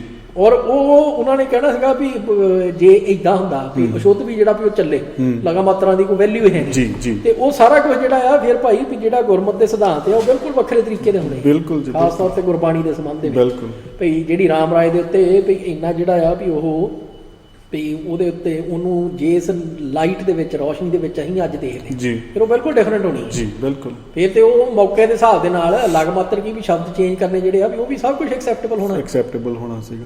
ਨਹੀਂ ਭਾਈ, ਹੁਣ ਜਿਹੜੇ ਹਜ਼ਾਰਾਂ ਡੇਰੇ ਪੰਜਾਬ 'ਚ ਹੈਗੇ ਆ ਉਹਨਾਂ ਦੇ ਨਾਲ ਵੀ ਤਾਂ ਇਹੀ ਮਸਲਾ ਬਣਦਾ ਨੇ ਕਿ ਉਹ ਗੁਰਬਾਣੀ ਦੀ ਸ਼ੁੱਧ ਉਚਾਰਨ ਨਾ ਕਰਦੇ ਹੋਏ ਜਦੋਂ ਲਗਾ ਮਾਤਰਾਵਾਂ ਉਹ ਇੱਧਰ ਉੱਧਰ ਕਰ ਦਿੰਦੇ ਤੇ ਉਹਦੇ ਅਰਥਾਂ ਦਾ ਵੀ ਉਹ ਅਨਰਥ ਕਰ ਦਿੰਦੇ ਨੇ, ਪਲਟ ਜਾਂਦੇ ਨੇ, ਤੇ ਗੁਰਬਾਣੀ ਨੂੰ ਫਿਰ ਉਹ ਸਹਾਰਾ ਬਣਾ ਕੇ ਲੋਕਾਂ ਦੀ ਮਾਨਸਿਕ ਲੁੱਟ ਕਰਦੇ, ਆਰਥਿਕ ਲੁੱਟ ਕਰਦੇ ਆ। ਤੇ ਉਹ ਸਾਰਾ ਚੀਜ਼ਾਂ ਜਦੋਂ ਹੁਣ ਓਬਵੀਅਸਲੀ ਭਾਸ਼ਾ ਆ, ਤੇਰਾ ਵਿਆਕਰਣ ਵੀ ਹੈਗਾ ਆ, ਤੇ ਵਿਆਕਰਣ ਦੇ ਵਿੱਚ ਜਿਹੜੀ ਲਗਾ ਮਾਤਰਾਵਾਂ ਦੇ ਵਿੱਚ ਰਹਿ ਕੇ ਸਾਰਾ ਕੁਝ ਆਪਾਂ ਪੜਾਂਗੇ, ਸਮਝਾਂਗੇ, ਫਿਰ ਸਹੀ ਅਰਥ ਸਾਨੂੰ ਸਮਝ ਆਉਣਗੇ ਕਿ ਸਹੀ ਜਿਹੜਾ ਸੰਕਲਪ ਹੈਗਾ ਗੁਰਬਾਣੀ ਦਾ ਉਹ ਸਾਨੂੰ ਸਮਝ ਆਊਗਾ ਕਿ ਗੁਰੂ ਸਾਹਿਬ ਕੀ ਕਹਿਣਾ ਚਾਹੁੰਦੇ ਆ। ਫਿਰ ਨਹੀਂ ਤਾਂ ਫਿਰ ਹੁਣ ਤਦੀ ਤੇ ਅਪਗ੍ਰੇਡਾਂ ਵਰਗੀਆਂ ਘਟੀਆ ਸਟੇਟਮੈਂਟਾਂ ਦੇ ਦਿੰਦੇ ਆ, ਕਿਉਂਕਿ ਇਹੋ ਜਿਹੀਆਂ ਬੰਦਿਆਂ ਦੀ ਗਰਾਊਂਡ ਬਣਾ ਕੇ ਕਿ ਭਾਈ ਜਦੋਂ ਉਹ ਗੁਰਬਾਣੀ ਦਾ ਅਨਰਥ ਕਰਦੇ ਆ ਕਿ ਭਾਈ ਇਹ ਫਿਰ ਅਪਗ੍ਰੇਡਾਂ ਵੱਲੋਂ ਇਹੋ ਜਿਹੀ ਘਟੀਆ ਪੱਧਰ ਦੀ ਸਟੇਟਮੈਂਟ ਆਉਂਦੀ ਹੈ ਕਿ ਗੁਰਬਾਣੀ ਤਾਂ ਬੈਨ ਕਰ ਦੇਣੀ ਚਾਹੀਦੀ ਹੈਗੀ ਹੈ, ਜਿਹਦਾ ਕੋਈ ਅਰਥ ਨਹੀਂ ਬਣਦਾ ਹੈਗਾ। ਗੁਰਬਾਣੀ ਬੈਨ ਨਹੀਂ ਕਰਨੀ ਚਾਹੀਦੀ, ਗੁਰਬਾਣੀ ਨੂੰ ਸਹੀ ਤਰੀਕੇ ਨਾਲ ਉਚਾਰਨ ਕਰਨਾ ਚਾਹੀਦਾ ਆ ਤੇ ਉਹਦੇ ਸਹੀ ਅਰਥ ਕਰਕੇ ਜੀਵਨ 'ਚ ਢਾਲਣੇ ਚਾਹੀਦੇ ਹੈਗੇ ਆ। ਕਿਰਦਾਰ ਵੀ ਉਹਦੇ ਨਾਲ ਹੀ ਬਣਨਾ ਆ। ਹੁਣ ਇਕੱਲੇ ਪੜ੍ਹੇ ਨਾ ਕਿਰਦਾਰ ਨਹੀਂ ਬਣ ਜਾਣਾ। ਹੁਣ ਕਿਉਂਕਿ ਇੱਕ ਢੱਡਰੀਆਂ ਵਾਲਾ ਗਰੁੱਪ ਆ ਜਿੰਨਾ ਕੋਲ ਖੱਪਗ੍ਰੇਡ ਰੋਲਾ ਵੀ ਇਹ ਪਾਉਂਦੇ ਨਾ ਕਿ ਗੁਰੂ ਗ੍ਰੰਥ ਸਾਹਿਬ 'ਚ ਕੋਈ ਐਸੀ ਗੱਲ ਦੱਸੋ ਜਿਹੜਾ ਕਿਰਦਾਰ ਘੜਦੀ ਹੋਵੇ, ਤੇ ਉਹਨਾਂ ਤੇ ਵੀ ਇਹਨਾਂ ਨੂੰ ਇੰਨੀ ਸੋਚੀ ਤਾਂ ਹੋਣੀ ਚਾਹੀਦੀ। ਆਪਣੇ ਆਪ ਨੂੰ ਇੰਨੇ ਵੱਡੇ ਅਪਗ੍ਰੇਡ ਸਮਝਦੇ ਨੇ, ਇੰਨਾ ਗਿਆਨ ਕਹਿੰਦੇ ਕਿ ਸਾਡੇ ਕੋਲ ਜਿੰਨਾ ਗਿਆਨ ਹੈ ਕਿਸੇ ਕੋਲ ਨਹੀਂ ਹੈਗਾ ਸੰਸਾਰ ਦੇ ਵਿੱਚ, ਕਿ ਚੀਜ਼ਾਂ ਪੜ੍ਹੇ ਤੇ ਨਹੀਂ ਤੁਹਾਨੂੰ ਤੁਸੀਂ ਉਹਨਾਂ ਨੂੰ ਆਪਣੇ ਉੱਤੇ ਢਾਲ ਸਕਦੇ, ਪੜ੍ਹ ਕੇ ਉਹਨੂੰ ਵਿਚਾਰ ਕੇ ਉਹਨੂੰ ਆਪਣੇ ਜੀਵਨ 'ਚ ਢਾਲਣਾ ਪੈਣਾ ਆ, ਤਾਂ ਉੱਦਾਂ ਦੀ ਚੀਜ਼ਾਂ ਦੇ ਕਿਰਦਾਰ ਬਣਦੇ ਹੈਗੇ ਆ। ਠੀਕ ਹੈ ਜੀ। ਉਹਦੇ ਵਿੱਚ ਤੁਸੀਂ ਹੁਣ 2-4 ਬੰਦਿਆਂ ਦੇ ਐਗਜ਼ਾਮਪਲਾਂ ਦੇ ਕੇ ਤੁਸੀਂ ਸਾਰੀ ਕੌਮ ਨੂੰ ਨਹੀਂ ਉੱਥੇ ਲਿਆ ਕੇ ਖੜਾ ਕਰ ਸਕਦੇ ਕਿ ਸਾਰੀ ਕੌਮ ਹੀ ਉਸ ਤਰ੍ਹਾਂ ਦੀ ਹੈਗੀ ਹੈ। ਇਹ ਸਾਨੂੰ ਜ਼ਰੂਰ ਸਮਝਣਾ ਚਾਹੀਦਾ ਹੈਗਾ। ਬਿਲਕੁਲ, ਕਿਉਂਕਿ ਜਿਹੜਾ ਹੈਗਾ ਨਾ, ਜਦੋਂ ਆਪਾਂ ਇਹਨਾਂ ਦਾ ਬਾਹਮਣਾ ਦਾ ਸਿਸਟਮ ਦੇਖਦੇ ਹਾਂ ਜੀ, ਹੁਣ ਉਹਦੇ ਵਿੱਚ ਵੀ ਇਹ ਜਿਹੜੀ ਗੀਤਾ ਆ ਜੀ ਉਹਦਾ ਕਲੇਮ ਕਰਦੇ ਆ ਵੀ ਜੀ ਇਹ ਤੇ ਵੀ ਇਹ ਕੋਈ ਕਹਿੰਦਾ 4500 ਸਾਲ ਪੁਰਾਣੀ ਹੈ। ਹਾਂਜੀ, ਵੀ ਜਦੋਂ ਮਹਾਭਾਰਤ ਵੀ ਲੜੀ ਗਈ ਆ ਤੇ ਉਹਦਾ ਕੋਈ ਐਵੀਡੈਂਸ ਨਹੀਂਗਾ। ਬਿਲਕੁਲ, ਤੇ ਖਾਸ ਤੌਰ ਦੇ ਉੱਤੇ ਵੀ ਮਹਾਭਾਰਤ ਦਾ ਜਿਹੜਾ ਲਿਖਤੀ ਰੂਪ ਆ ਜੀ ਤੇ ਉਹ ਤਕਰੀਬਨ ਅੱਜ ਤੋਂ ਕਹਿ ਲਓ ਵੀ 2000 ਸਾਲ ਤੋਂ ਪਿੱਛੇ ਨਹੀਂ ਜਾਂਦਾ ਜੀ। ਤੇ ਉਹ 2000 ਸਾਲ ਵੀ ਜਿਹੜਾ ਆ ਵੀ ਉਹ ਕਹਿ ਲਓ ਵੀ ਪਹਿਲਾ ਜਿਹੜਾ ਸਿਰਫ ਰੈਫਰੈਂਸ ਹੀ ਆ ਜੀ, ਰੈਫਰੈਂਸ ਮਹਾਭਾਰਤ ਦੀਆਂ ਕਹਾਣੀਆਂ ਦਾ, ਵੀ ਉਹ 2000 ਸਾਲ ਪੁਰਾਣਾ ਜੀ। ਕਿ ਲਿਖਤੀ ਰੂਪ ਜਿਹੜਾ ਆ ਉਹ ਹੌਲੀ ਕਰਕੇ ਵੀ ਉਹ ਵੱਡਾ ਹੀ ਹੋਈ ਗਿਆ ਹੈ। ਬਿਲਕੁਲ ਬਿਲਕੁਲ। ਤੇ ਉਹਦੇ ਵਿੱਚ ਫਿਰ ਗਾਂ ਜਿਹੜਾ ਮਸਲਾ ਪੈਂਦਾ ਆ ਵੀ ਜਿਹੜਾ ਆਪਾਂ ਅੱਗੇ ਵੀ ਇਸ ਚੀਜ਼ ਨੂੰ ਰੈਫਰ ਕੀਤਾ ਸੀਗਾ ਵੀ ਇਹ ਜਿਹੜੀ ਹੈਗੀ ਆ ਇਲੀਅਡ, ਵੀ ਹੋਮਰ ਜਿਹੜਾ ਸੀਗਾ ਯੂਨਾਨੀ ਜੀ ਕਵੀ, ਉਹਦੀ ਤਕਰੀਬਨ 700 BC ਦੇ ਵਿੱਚ ਲਿਖੀ ਗਈ ਸੀ ਮਹਾਕਾਵ ਜੀ। ਪਹਿਲਾਂ ਉਹਦੀ ਟਰਾਂਸਲੇਸ਼ਨ ਹੈ ਜੀ। ਤੇ ਉਹ ਜਿਹੜੇ ਯੂਨਾਨੀ ਨੇ ਉਹ ਹਮਲਾਵਰ ਹੋ ਕੇ ਸਿਕੰਦਰ ਦੇ ਥੱਲੇ 331 BC ਦੇ ਵਿੱਚ ਆਏ ਨੇ ਜੀ ਪੰਜਾਬ ਦੇ ਵਿੱਚ ਜੀ। ਤੇ ਉੱਥੋਂ ਗਾਂ ਜਿਹੜਾ ਆ ਵੀ ਉਹ ਸਾਰਾ ਇਹ ਵਰਤਾਰਾ ਜਿਹੜਾ ਆ ਵੀ ਉਹ ਫਿਰ ਫੈਲਿਆ ਜੀ, ਵੀ ਇਹਦੀ ਜਿਹੜੀ ਟਰਾਂਸਲੇਸ਼ਨ ਹੋਈ ਤੇ ਹੋਰ ਸਾਰਾ ਕੁਝ ਹੋਇਆ। ਖਾਸ ਤੌਰ ਦੇ ਉੱਤੇ ਵੀ ਜਦੋਂ ਤੁਸੀਂ ਇਸ ਚੀਜ਼ ਦੀਆਂ ਜਿਹੜੀਆਂ ਟਰਾਂਸਲੇਸ਼ਨਾਂ ਨੇ ਸਿਰਫ ਭਾਰਤੀ ਉਪ ਮਹਾਦੀਪ ਦੀਆਂ ਜਿਹੜੀਆਂ ਲੈਂਗੁਏਜਸ ਨੇ ਜੀ, ਉਹਨਾਂ ਦੇ ਵਿੱਚ ਜੇ ਲਓ ਤੇ ਤਕਰੀਬਨ 200-300 ਟਰਾਂਸਲੇਸ਼ਨਾਂ ਜਿਹੜੀਆਂ ਅੱਡ-ਅੱਡ ਜ਼ਬਾਨਾਂ ਦੇ ਵਿੱਚ ਹੋਈਆਂ, ਠੀਕ ਹੈ, ਉਹ ਸਾਰੀਆਂ ਹੀ ਆਪਸ ਵਿੱਚ ਮੇਲ ਨਹੀਂ ਖਾਂਦੀਆਂ। ਠੀਕ ਹੈ, ਹਰੇਕ ਦੇ ਵਿੱਚ ਡਿਫਰੈਂਸ ਹੈ। ਜਿੱਥੋਂ ਕਲੀਅਰ ਹੋ ਜਾਂਦਾ ਵੀ ਇੱਕ ਕਹਾਣੀ ਵਜੋਂ ਲਿਆ ਜਾਂਦਾ ਸੀ ਤੇ ਕਹਾਣੀ ਦੇ ਵਿੱਚ ਜਿਹੜਾ ਟਰਾਂਸਲੇਟਰ ਆ ਉਹ ਆਪਣੀ ਜਿਹੜੀ ਕ੍ਰੀਏਟੀਵਿਟੀ ਆ ਉਹ ਐਡ ਕਰ ਲੈਂਦਾ ਤੇ ਉਹ ਸਾਰਾ ਕੁਝ ਜਿਹੜਾ ਆ ਵੀ ਜਦੋਂ ਤੁਸੀਂ ਉਹਨੂੰ ਫਿਰ ਇਸ ਪਾਸੇ ਨੂੰ ਲਾਉਨੇ ਆ ਵੀ ਜਿਹੜਾ ਵਿਪਰ ਦਾ ਹਮਲਾ ਆ ਜੀ, ਇਹ ਕਹਿਣੇ ਦੇ ਵਿੱਚ ਭਈ ਜੀ ਜਿਹੜੀ ਗੀਤਾ ਆ ਜਾਂ ਜਿਹੜੀ ਜਾਪਜੀ ਸਾਹਿਬ ਆ ਉਹ ਭਗਵਤ ਗੀਤਾ ਦਾ ਸਮਰਾਈਜ਼ਡ ਰੂਪ। ਹੁਣ ਉਹਦੇ ਵਿੱਚ ਦੇਖੋ ਵੀ ਅਗਲਾ ਕਿਸ ਚੀਜ਼ ਦਾ ਸਹਾਰਾ ਲੈ ਰਿਹਾ। ਜਿਹੜੇ ਬੰਦਿਆਂ ਨੇ ਇਸ ਚੀਜ਼ ਨੂੰ ਇਦਾਂ ਹੀ ਯਕੀਨ ਕਰ ਲੈਣਾ, ਨਾ ਉਹਨਾਂ ਨੇ ਜਾਪਜੀ ਸਾਹਿਬ ਪੜ੍ਹੀ, ਨਾ ਉਹਨਾਂ ਨੇ ਭਗਵਤ ਗੀਤਾ ਪੜ੍ਹੀ ਹੈ, ਸੋ ਸਿਰਫ ਕਿਸੇ ਦੇ ਕਹੇ ਦੇ ਉੱਤੇ ਯਕੀਨ ਕਰਕੇ ਤੇ ਇਹਨੂੰ ਹੀ ਇਦਾਂ ਲੈ ਕੇ ਤੇ ਜਿਹੜੇ ਉਹਦੇ ਅਗਲੇ ਹਮਲੇ ਨੇ ਫਿਰ ਵੀ ਇਹ ਕਹਿੰਦੇ ਜੀ ਵੀ ਦੇਖੋ ਜੀ ਵੀ ਇਹ ਸਿੱਖ ਜਿਹੜੇ ਨੇ ਵੀ ਉਹਨਾਂ ਨੇ ਜਿਹੜੀ ਮੁਸਲਮਾਨਾਂ ਤੇ ਹਿੰਦੂਆਂ ਦੇ ਵਿੱਚ ਲੜਾਈ ਹੁੰਦੀ ਸੀ ਉਹਨੂੰ ਇਹ ਦੂਰ ਕਰਨ ਲਈ ਇਹਨਾਂ ਦੋਵਾਂ ਦੇ ਵਿੱਚੋਂ ਚੰਗੀਆਂ ਗੱਲਾਂ ਕਰਕੇ ਤੇ ਸਿੱਖੀ ਬਣਾ ਦਿੱਤੀ। ਸੋ ਅਗਲਾ ਹਮਲਾ ਹੋ ਗਿਆ। ਉਹ ਤੋਂ ਬਾਅਦ ਫਿਰ ਜਿਹੜਾ ਇਸ ਗੱਲ ਦੇ ਉੱਤੇ ਯਕੀਨ ਕਰ ਗਿਆ ਉਹਨੂੰ ਫਿਰ ਇਸ ਗੱਲ ਦੇ ਉੱਤੇ ਵੀ ਯਕੀਨ ਕਰਨ ਨੂੰ ਕੋਈ ਪ੍ਰੋਬਲਮ ਨਹੀਂ ਆਉਣੀ ਵੀ ਅੱਛਾ ਵੀ ਗੁਰੂ ਨਾਨਕ ਸਾਹਿਬ ਨੇ ਵੀ ਸਿੱਖਾਂ ਨੂੰ ਜਿਹੜੇ ਨਾ ਵੀ ਹਥਿਆਰ ਸਿਰਫ ਦਿੱਤੇ ਸੀਗੇ ਵੀ ਜਦੋਂ ਮੁਸਲਮਾਨਾਂ ਨਾਲ ਲੜਾਈ ਪੈ ਗਈ ਤੇ ਉਹਨਾਂ ਨੇ ਫਿਰ ਵੀ ਹਿੰਦੂਆਂ ਨੂੰ ਹਥਿਆਰਬੰਦ ਕਰਕੇ ਤੇ ਇੱਕ ਜਿਹੜੀ ਮੁਸਲਮਾਨਾਂ ਨਾਲ ਲੜਨ ਲਈ ਉਹ ਫੌਜ ਤਿਆਰ ਕੀਤੀ। ਜਿਹੜਾ ਕਹਿੰਦੇ ਸੀ ਕਿ ਆਪਣਾ ਇੱਕ ਵੱਡਾ ਮੁੰਡਾ ਸਿੱਖ ਬਣਾਇਆ ਜਾਂਦਾ ਤਾਂ ਕਿ ਉਹ ਲੜ ਸਕੇ। ਬਿਲਕੁਲ, ਜਦ ਕਿ ਇਹ ਜਿਹੜੀ ਟ੍ਰੈਡੀਸ਼ਨ ਹੈ ਨਾ ਵੱਡਾ ਮੁੰਡਾ ਸਿੱਖ ਬਣਾਉਣੇ ਵਾਲੀ ਇਹ 1850 ਤੋਂ ਬਾਅਦ ਦੀ ਆ ਜਦੋਂ ਮਤਲਬ ਵੀ ਰਾਜ ਜਿਹੜਾ ਆ ਸਿੱਖਾਂ ਦਾ ਵੀ ਉਹ ਚੱਲ ਗਿਆ ਆ ਤੇ ਉਸ ਵੇਲੇ ਕਹਿ ਲਓ ਵੀ ਟ੍ਰੈਡੀਸ਼ਨ ਸ਼ੁਰੂ ਹੋਈ ਉਹ ਤੋਂ ਬਾਅਦ ਫਿਰ ਜਿਹੜੀ ਆ ਵੀ ਉਹਨਾਂ ਨੇ ਕੰਟੀਨਿਊ ਇਸ ਹਿਸਾਬ ਨਾਲ ਕਰ ਲਈ ਵੀ ਲੈ ਵੀ ਹੁਣ ਅਸੀਂ ਕੌਮ ਸਾਰੀ ਦੇ ਉੱਤੇ ਕਬਜ਼ਾ ਮਾਰ ਉਹ ਉਹਨਾਂ ਲਈ ਕਹਿ ਲਓ ਵੀ ਨੁਕਸਾਨ ਇਹ ਹੋ ਗਿਆ ਵੀ ਜਿਹੜੇ ਵੱਡੇ ਮੁੰਡੇ ਵੀ ਸਿੱਖ ਬਣਦੇ ਰਹੇ ਉਹ ਜਦੋਂ ਸਿੱਖੀ ਦੇ ਵਿੱਚ ਜਿੱਦਾਂ ਜੇ ਉਸ ਜਨਰੇਸ਼ਨ ਵਿੱਚ ਨਹੀਂ ਤਾਂ ਅਗਲੀ ਜਨਰੇਸ਼ਨ ਜਿਹੜੀ ਹੈ ਉਹ ਹਿੰਦੂਆਂ ਦੇ ਵਿੱਚੋਂ ਨਿਕਲ ਕੇ ਤੇ ਸਿੱਖਾਂ ਦੇ ਵਿੱਚ ਜਿਆਦੀ ਜਿਹੜੀ ਆ ਵੀ ਉਹ ਸ਼ਾਮਲ ਹੋ ਗਈ ਭਈ ਉਹਨਾਂ ਦੇ ਉੱਤੇ ਹਿੰਦੂਆਂ ਦਾ ਅਸਰ ਘਟੀ ਗਿਆ ਤੇ ਸਿੱਖੀ ਦਾ ਅਸਰ ਜਿਹੜਾ ਉਹ ਵਧੀ ਗਿਆ। ਸੋ ਉਹ ਵੀ ਜਿਹੜੀ ਆ ਵੀ ਆਪਣੇ ਆਪ ਦੇ ਵਿੱਚ ਜਿਹੜੀ ਕਹ ਲਓ ਵੀ ਸੱਚ ਦੀ ਪਾਵਰ ਆ ਤਾਕਤ ਆ ਉਹ ਦਰਸਾਉਂਦੀ ਆ ਭਈ ਆਪਣੇ ਵੱਲੋਂ ਦੁਸ਼ਮਣ ਨੇ ਕੋਸ਼ਿਸ਼ ਕੀਤੀ ਭਈ ਕਮਜ਼ੋਰ ਕਰਨੇ ਦੀ ਘੁਸਪੈਠ ਕਰਨੇ ਦੀ ਉਹ ਸਮਾਂ ਕੇ ਜਿਹੜਾ ਗੁਰੂ ਦਾ ਸ਼ਬਦ ਸੀਗਾ ਉਹਦੀ ਤਾਕਤ ਹੀ ਇੰਨੀ ਸੀਗੀ ਵੀ ਅਗਲੇ ਸਮਾਂ ਕੇ ਵੀ ਉਹ ਗੁਰੂ ਦੇ ਸ਼ਬਦ ਦੇ ਹੀ ਕਾਇਲ ਹੋ। ਸੋ ਉਹ ਸਾਰੀਆਂ ਚੀਜ਼ਾਂ ਜਿਹੜੀਆਂ ਆ ਵੀ ਉਹ ਗੱਲ ਜਿਹੜੀ ਆ ਉਹ ਫੇਰ ਉੱਥੇ ਹੀ ਆਉਂਦੀ ਆ ਭਈ ਜੇ ਸਾਡਾ ਗਿਆਨ ਦਾ ਪੱਧਰ ਜਿਹੜਾ ਹੈ ਨਾ ਉਹ ਕਮਜ਼ੋਰ ਆ ਤਾਂ ਹੀ ਦੁਸ਼ਮਣ ਦੇ ਜਿਹੜੇ ਹਮਲੇ ਆ ਉਹ ਕਾਰਗਰ ਹੁੰਦੇ ਆ। ਬਿਲਕੁਲ ਤੁਸੀਂ ਜੇ ਆਪਣਾ ਗਿਆਨ ਦਾ ਪੱਧਰ ਵਧਾਈ ਚੱਲਦੇ ਆ ਦੁਸ਼ਮਣ ਦੇ ਹਮਲੇ ਜਿਹੜੇ ਆ ਉਹ ਆਪੇ ਹੀ ਕਮਜ਼ੋਰ ਪੈ ਕੇ ਤੇ ਸਾਈਡ ਤੇ ਡਿੱਗੀ ਜਾਂਦੇ। ਬਿਲਕੁਲ ਭਾਜੀ, ਅੱਜ ਜਿਹੜਾ ਇਹ ਅਪਗ੍ਰੇਡਾਂ ਵਾਲਾ ਅਸੀਂ ਹਮਲਾ ਦੇਖ ਰਹੇ ਇਹਦੇ ਵਿੱਚ ਵੀ ਇਹੀ ਹੋ ਰਿਹਾ ਆ। ਹੁਣ ਜਿੱਦਾਂ ਤੁਸੀਂ ਜ਼ਿਕਰ ਕੀਤਾ ਹੈ ਕਿ ਉਹ ਜਦੋਂ ਉਹਨਾਂ ਨੇ ਆਪਣੀ ਵੱਲੋਂ ਕੀਤਾ ਹਮਲਾ ਲੇਕਿਨ ਉਹਨਾਂ ਨੇ ਜਦੋਂ ਗੁਰੂ ਸ਼ਬਦ ਪੜ੍ਹਿਆ ਉਹਦੇ ਕਾਇਲ ਹੋ ਗਏ, ਗੁਰੂ ਸਿਧਾਂਤ ਪੜ੍ਹਿਆ। ਹੁਣ ਪ੍ਰੋਬਲਮ ਅੱਜ ਇਹ ਹੈ ਕਿ ਜਿਹੜੇ ਵੀ ਅਪਗ੍ਰੇਡ ਬਣਦੇ ਪਏ ਆ ਇਹਨਾਂ ਦੀਆਂ ਜਿਹੜੀਆਂ ਉਹ ਆਪਣੇ ਆਪ ਕਹਿ ਰਹੇ ਕਿ ਅਸੀਂ ਨਹੀਂ ਕਹਿ ਰਹੇ, ਆਪ ਕਹਿ ਰਹੇ ਕਿ ਅਸੀਂ ਇਹਨਾਂ ਦੀ ਭੇਟਾਂ ਆ, ਉਹਨਾਂ ਦਾ ਗੁਰੂ ਸ਼ਬਦ ਨਾਲ ਕਿਤੇ ਦੂਰਵਾਦ ਦਾ ਵੀ ਵਾਸਤਾ ਨਹੀਂ ਹੈਗਾ। ਜੇ ਉਹਨਾਂ ਨੇ ਪੜ੍ਹਿਆ ਹੁੰਦਾ ਇੰਨੀ ਤਾਂ ਸੋਝੀ ਉਹਨਾਂ ਨੂੰ ਹੁੰਦੀ ਕਿ ਇਹ ਹਮਲਾ ਹੋ ਰਿਹਾ ਆ, ਇਹਨਾਂ ਨੂੰ ਅਸੀਂ ਇੱਦਾਂ ਨਾ ਲਈਏ ਕਿ ਇਹ ਜਿਹੜਾ ਆ ਗੁਰੂ ਸਿਧਾਂਤ ਦਾ ਪ੍ਰਚਾਰ ਕਰ ਰਹੇ ਆ ਜਾਂ ਗੁਰਮਤ ਦਾ ਪ੍ਰਚਾਰ ਕਰ ਰਹੇ ਆ ਜਾਂ ਇਹ ਸਿੱਖੀ ਦੇ ਖੈਰ ਖਵਾਹ ਆ, ਇਹ ਸਿੱਖੀ ਦੇ ਦੁਖੀ ਨੇ, ਸਿੱਖੀ ਦੇ ਦੁਸ਼ਮਣ ਨੇ। ਮਤਲਬ ਕਹਿਣ ਦਾ ਭਾਵ ਇਹ ਆ ਕਿ ਜੇ ਉਹਨਾਂ ਨੇ ਗੁਰੂ ਸ਼ਬਦ ਪੜ੍ਹਿਆ ਹੁੰਦਾ, ਸਿਧਾਂਤ ਪੜ੍ਹਿਆ ਹੁੰਦਾ, ਗੁਰਬਾਣੀ ਪੜ੍ਹੀ ਹੁੰਦੀ ਤਾਂ ਉਹਨਾਂ ਦੇ ਅੱਜ ਇਦਾਂ ਦੇ ਤਰਸਯੋਗ ਹਾਲਾਤ ਨਾ ਹੁੰਦੇ ਜਿੱਦਾਂ ਦੇ ਉਹ ਆਪ ਹੋਏ ਪਏ, ਕਿਉਂਕਿ ਉਹ ਆਪ ਗੁਲਾਮ ਬਣ ਕੇ ਰਹਿ ਗਏ ਇਹਨਾਂ ਦੇ। ਜਾਂ ਇਦਾਂ ਕਹਿ ਲਈਏ ਵੀ 90% ਜਿਹੜੇ ਬੰਦੇ ਨੇ ਉਹ ਨੇ ਵੀ ਜਿਨ੍ਹਾਂ ਨੂੰ ਆਪ ਗੁਰੂ ਸ਼ਬਦ ਦੀ ਸਮਝ ਹੈ ਨਹੀਂ ਗੀ ਤੇ ਉਹ ਇਹਨਾਂ ਦੇ ਹਮਲਿਆਂ ਦੇ ਸ਼ਿਕਾਰ ਹੋਈ ਜਾਂਦੇ ਨੇ ਗਿਆਨ ਦੀ ਅਣਹੋਂਦ ਦੇ ਵਿੱਚ। 10% ਉਹ ਨੇ ਵੀ ਜਿਹੜੇ ਸਾਡੇ ਇਤਿਹਾਸ ਦੇ ਵਿੱਚ ਸ਼ੁਰੂ ਤੋਂ ਤੁਰੇ ਆਏ ਆ ਵੀ ਜਿੱਦਾਂ ਸਰੀ ਚੰਦ ਸੀ, ਲਖਮੀ ਦਾਸ ਸੀਗਾ, ਪ੍ਰਿਥੀ ਚੰਦ ਸੀ, ਰਾਮ ਰਾਏ ਸੀ, ਭਈ ਉਹ ਜਿਹੜਾ ਸਵਾਰਥ ਆ ਉਹਨਾਂ ਦਾ ਉਹੋ ਹੀ ਉਹਨਾਂ ਦੇ ਇੰਨਾ ਭਾਰੀ ਰਿਹਾ ਭਈ ਸੱਚ ਨੂੰ ਜਾਣਦਿਆਂ ਹੋਇਆਂ ਵੀ ਉਹਨਾਂ ਨੇ ਇਹਦੇ ਵਿੱਚ ਹੀ ਆਪਣਾ ਫਾਇਦਾ ਸਮਝਿਆ ਭਈ ਜੇ ਕੌਮ ਵੇਚ ਕੇ ਤੇ ਮੌਕੇ ਦੇ ਜਿਹੜੀਆਂ ਸਰਕਾਰਾਂ ਨੇ ਵੀ ਉਹਨਾਂ ਦੀ ਖੁਸ਼ੀ ਹਾਸਲ ਕੀਤੀ ਜਾ ਸਕਦੀ ਤੇ ਉਹਦੇ ਵਿੱਚ ਹੀ ਉਹ ਆਪਣਾ ਜਿਹੜਾ ਆ ਵੀ ਉਹ ਫਾਇਦਾ ਸਮਝ ਕੇ ਤੇ ਉਹ ਕਰਤੂਤ ਜਿਹੜੀ ਆ ਵੀ ਉਹ ਕਰੀ ਗਏ। ਅੱਜ ਉਹ ਜਿਹੜਾ ਗਰੁੱਪ ਆ ਉਹ ਜਿਹੜੇ ਖੱਪਗਰੇਡਾਂ ਦੇ ਆਪਣੇ ਆਪ ਨੂੰ ਲੀਡਰ ਕਹਿੰਦੇ ਨੇ ਵੀ ਫੰਡਰ ਗਾਰ ਕੇ ਤੇ ਉਹ ਕਲੀਅਰ ਆ ਸਾਰਿਆਂ ਨੂੰ ਵੀ ਜਿਹੜੇ ਇਹਨੂੰ ਮਾੜਾ ਮੋਟਾ ਵੀ ਜਾਣਦੇ ਨੇ ਭਾਈ ਇਹ ਜਿੱਦਾਂ ਦੇ ਬੇਈਮਾਨ ਇਹ ਬੰਦੇ ਨੇ, ਜਿੱਦਾਂ ਦੇ ਪੈਰ ਤੇ ਝੂਠ ਬੋਲਣੇ ਵਾਲੇ, ਲੋਕਾਂ ਨੂੰ ਐਕਸਪਲੋਇਟ ਕਰਨੇ ਵਾਲੇ ਭਈ ਉਹ ਤੋਂ ਬਾਅਦ ਵੀ ਜਿਹੜੀਆਂ ਮੂੰਹ ਚੋਂ ਗੱਲਾਂ ਕੱਢਦੇ ਨੇ ਭਈ ਉਹ ਸੈਂਟੈਂਸ ਇਦਾਂ ਦੇ ਹੁੰਦੇ ਆ ਵੀ ਅਗਲਾ ਕਹੇ ਵੀ ਲੈ ਬੰਦਾ ਬਹੁਤ ਸਿਆਣਾ ਭਈ ਇਹ ਤੇ ਇਮਾਨਦਾਰ ਬੰਦਾ ਆ ਵੀ ਇਹ ਤੇ ਐ ਗੜਕ ਚ ਗੱਲ ਕਰਦਾ ਹੈ, ਉਹ ਮੁਖੌਟਾ ਆ ਉਹ ਐਕਟਿੰਗ ਆ, ਐਕਟਿੰਗ ਤੋਂ ਇਲਾਵਾ ਹੋਰ ਕੁਝ ਨਹੀਂ ਹੈਗਾ। ਪਰ ਉਹ ਐਕਟਿੰਗ ਸਿਰਫ ਉਹਨਾਂ ਦੇ ਉੱਤੇ ਹੀ ਚੱਲਦੀ ਆ ਵੀ ਜਿਹੜੇ ਉਹਨੂੰ ਪਰਸਨਲੀ ਨਹੀਂ ਜਾਣਦੇ। ਜਿੱਦਾਂ ਜਿਹੜੇ ਆ ਹਿੰਦੀ ਫਿਲਮਾਂ ਦੇ ਐਕਟਰ ਨੇ, ਬਿਲਕੁਲ ਜਿਹੜਾ ਉਹਨੂੰ ਪਰਸਨਲੀ ਜਾਣਦਾ ਹੋਵੇ ਐਕਟਰ ਨੂੰ, ਸਹੀ ਗੱਲ ਹੈ। ਤੇ ਉਹ ਜਦੋਂ ਉਹਨੂੰ ਏਦਾਂ ਸਕਰੀਨ ਦੇ ਉੱਤੇ ਗੜਕਦਿਆਂ ਵੇਖਦਾ ਹੋਵੇ ਤੇ ਉਹਨੂੰ ਏਦਾਂ ਸਮਝ ਲਵੇ ਵੀ ਅਸਲ ਜ਼ਿੰਦਗੀ 'ਚ ਵੀ ਏਦਾਂ ਦਾ ਹੀ ਆ। ਬਿਲਕੁਲ ਜੀ। ਉਹ ਸਿਰਫ ਉਹੀ ਸਮਝਦਾ ਜਿਹੜਾ ਉਹਨੂੰ ਅਸਲ ਜ਼ਿੰਦਗੀ 'ਚ ਨਹੀਂ ਜਾਣਦਾ। ਜਿਹੜਾ ਅਸਲ ਜ਼ਿੰਦਗੀ 'ਚ ਜਾਣਦਾ ਉਹਨੂੰ ਪਤਾ ਹੁੰਦਾ ਵੀ ਐਕਟਿੰਗ ਕਰ ਰਿਹਾ, ਬਿਲਕੁਲ ਐਕਟਿੰਗ ਬਹੁਤ ਵਧੀਆ ਕਰ ਰਿਹਾ ਪਰ ਉਹ ਐਕਟਿੰਗ ਹੀ ਕਰ ਰਿਹਾ। ਸਹੀ ਗੱਲ ਹੈ। ਇਸ ਕਰਕੇ ਵੀ ਉਹ ਜਿਹੜਾ ਵਖਰੀਵਾ ਆ ਜੀ, ਉਹ ਸਮਝਣਾ ਜਿਹੜਾ ਆ ਉਹ ਬਹੁਤ ਜ਼ਰੂਰੀ ਹੈ। ਤਦੀ ਅਸੀਂ ਇਹਨਾਂ ਹਮਲਿਆਂ ਤੋਂ ਭਾਈ ਸੁਚੇਤ ਹੋ ਸਕਦੇ ਹਾਂ।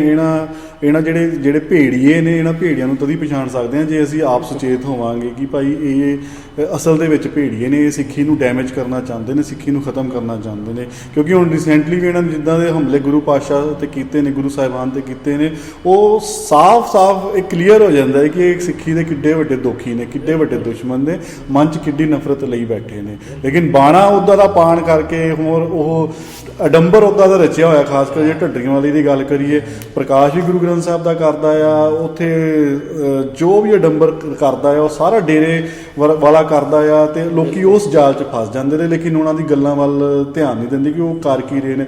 ਹਾਲਾਂਕਿ ਭਾਜੀ ਅੱਜ ਕੱਲ੍ਹ ਚਲੋ ਅਸੀਂ ਇਹਨਾਂ ਸਮਿਆਂ ਦੀ ਗੱਲ ਕਰਦੇ ਹਾਂ, ਅੱਜ ਦੇ ਸਮੇਂ ਦੇ ਵਿੱਚ ਤਾਂ ਸਾਰਾ ਕੁਝ ਫਾਈਂਡ ਆਊਟ ਕਰਨਾ ਇੰਨਾ ਸੌਖਾ ਆ, ਸਾਰਾ ਕੁਝ ਔਨ ਰਿਕਾਰਡ ਪਿਆ ਆ, YouTube ਤੇ ਪਿਆ ਆ, Facebook ਤੇ ਪਿਆ ਆ, ਬਾਕੀ ਸੋਸ਼ਲ ਮੀਡੀਆ ਹੈਗਾ ਆ।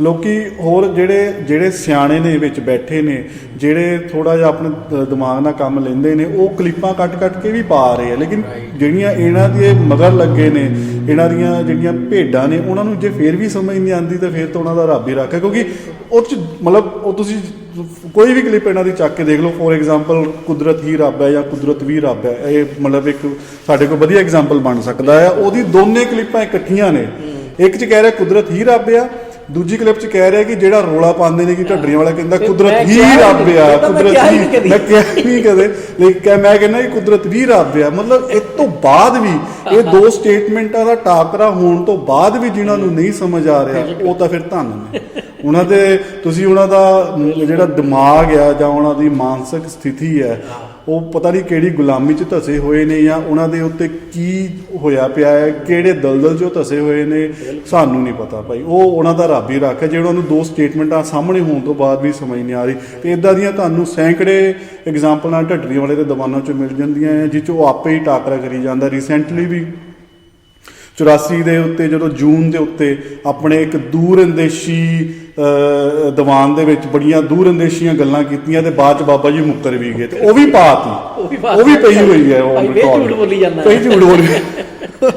ਇਹ ਤੋਂ ਬਾਅਦ ਵੀ ਜੇ ਭੇਡਾਂ ਨੂੰ ਨਹੀਂ ਸਮਝ ਆ ਰਿਹਾ ਤੇ ਉਹਨਾਂ ਦਾ ਰੱਬ ਹੀ ਰੱਖਾ ਆ, ਤੇ ਪਰਮਾਤਮਾ ਨੂੰ ਸਦ ਬੁੱਧੀ ਬਖਸ਼ੇ। ਝੂਠੀਆਂ ਵਾਲੇ ਆ ਨਾ ਉਹ ਤੇ ਉਹ ਆਪਣੇ ਆਪ ਨੂੰ ਭਾਜੀ ਗੁਲਾਮੀ ਵੱਲ ਧੱਕ ਰਹੇ ਨੇ, ਉਹ ਆਪਣੇ ਆਪ ਨੂੰ ਗੁਲਾਮੀ ਵੱਲ ਧੱਕ ਰਹੇ ਨੇ। ਭਲਿਓ ਤੁਸੀਂ ਕਿਉਂ ਕਿਸੇ ਦੇ ਮਗਰ ਲੱਗਦੇ? ਤੁਸੀਂ ਆਪ ਗੁਰਬਾਣੀ ਪੜ੍ਹ ਲਓ, ਆਪ ਤੁਸੀਂ ਗੁਰੂ ਸਿਧਾਂਤ ਸਮਝ ਲਓ।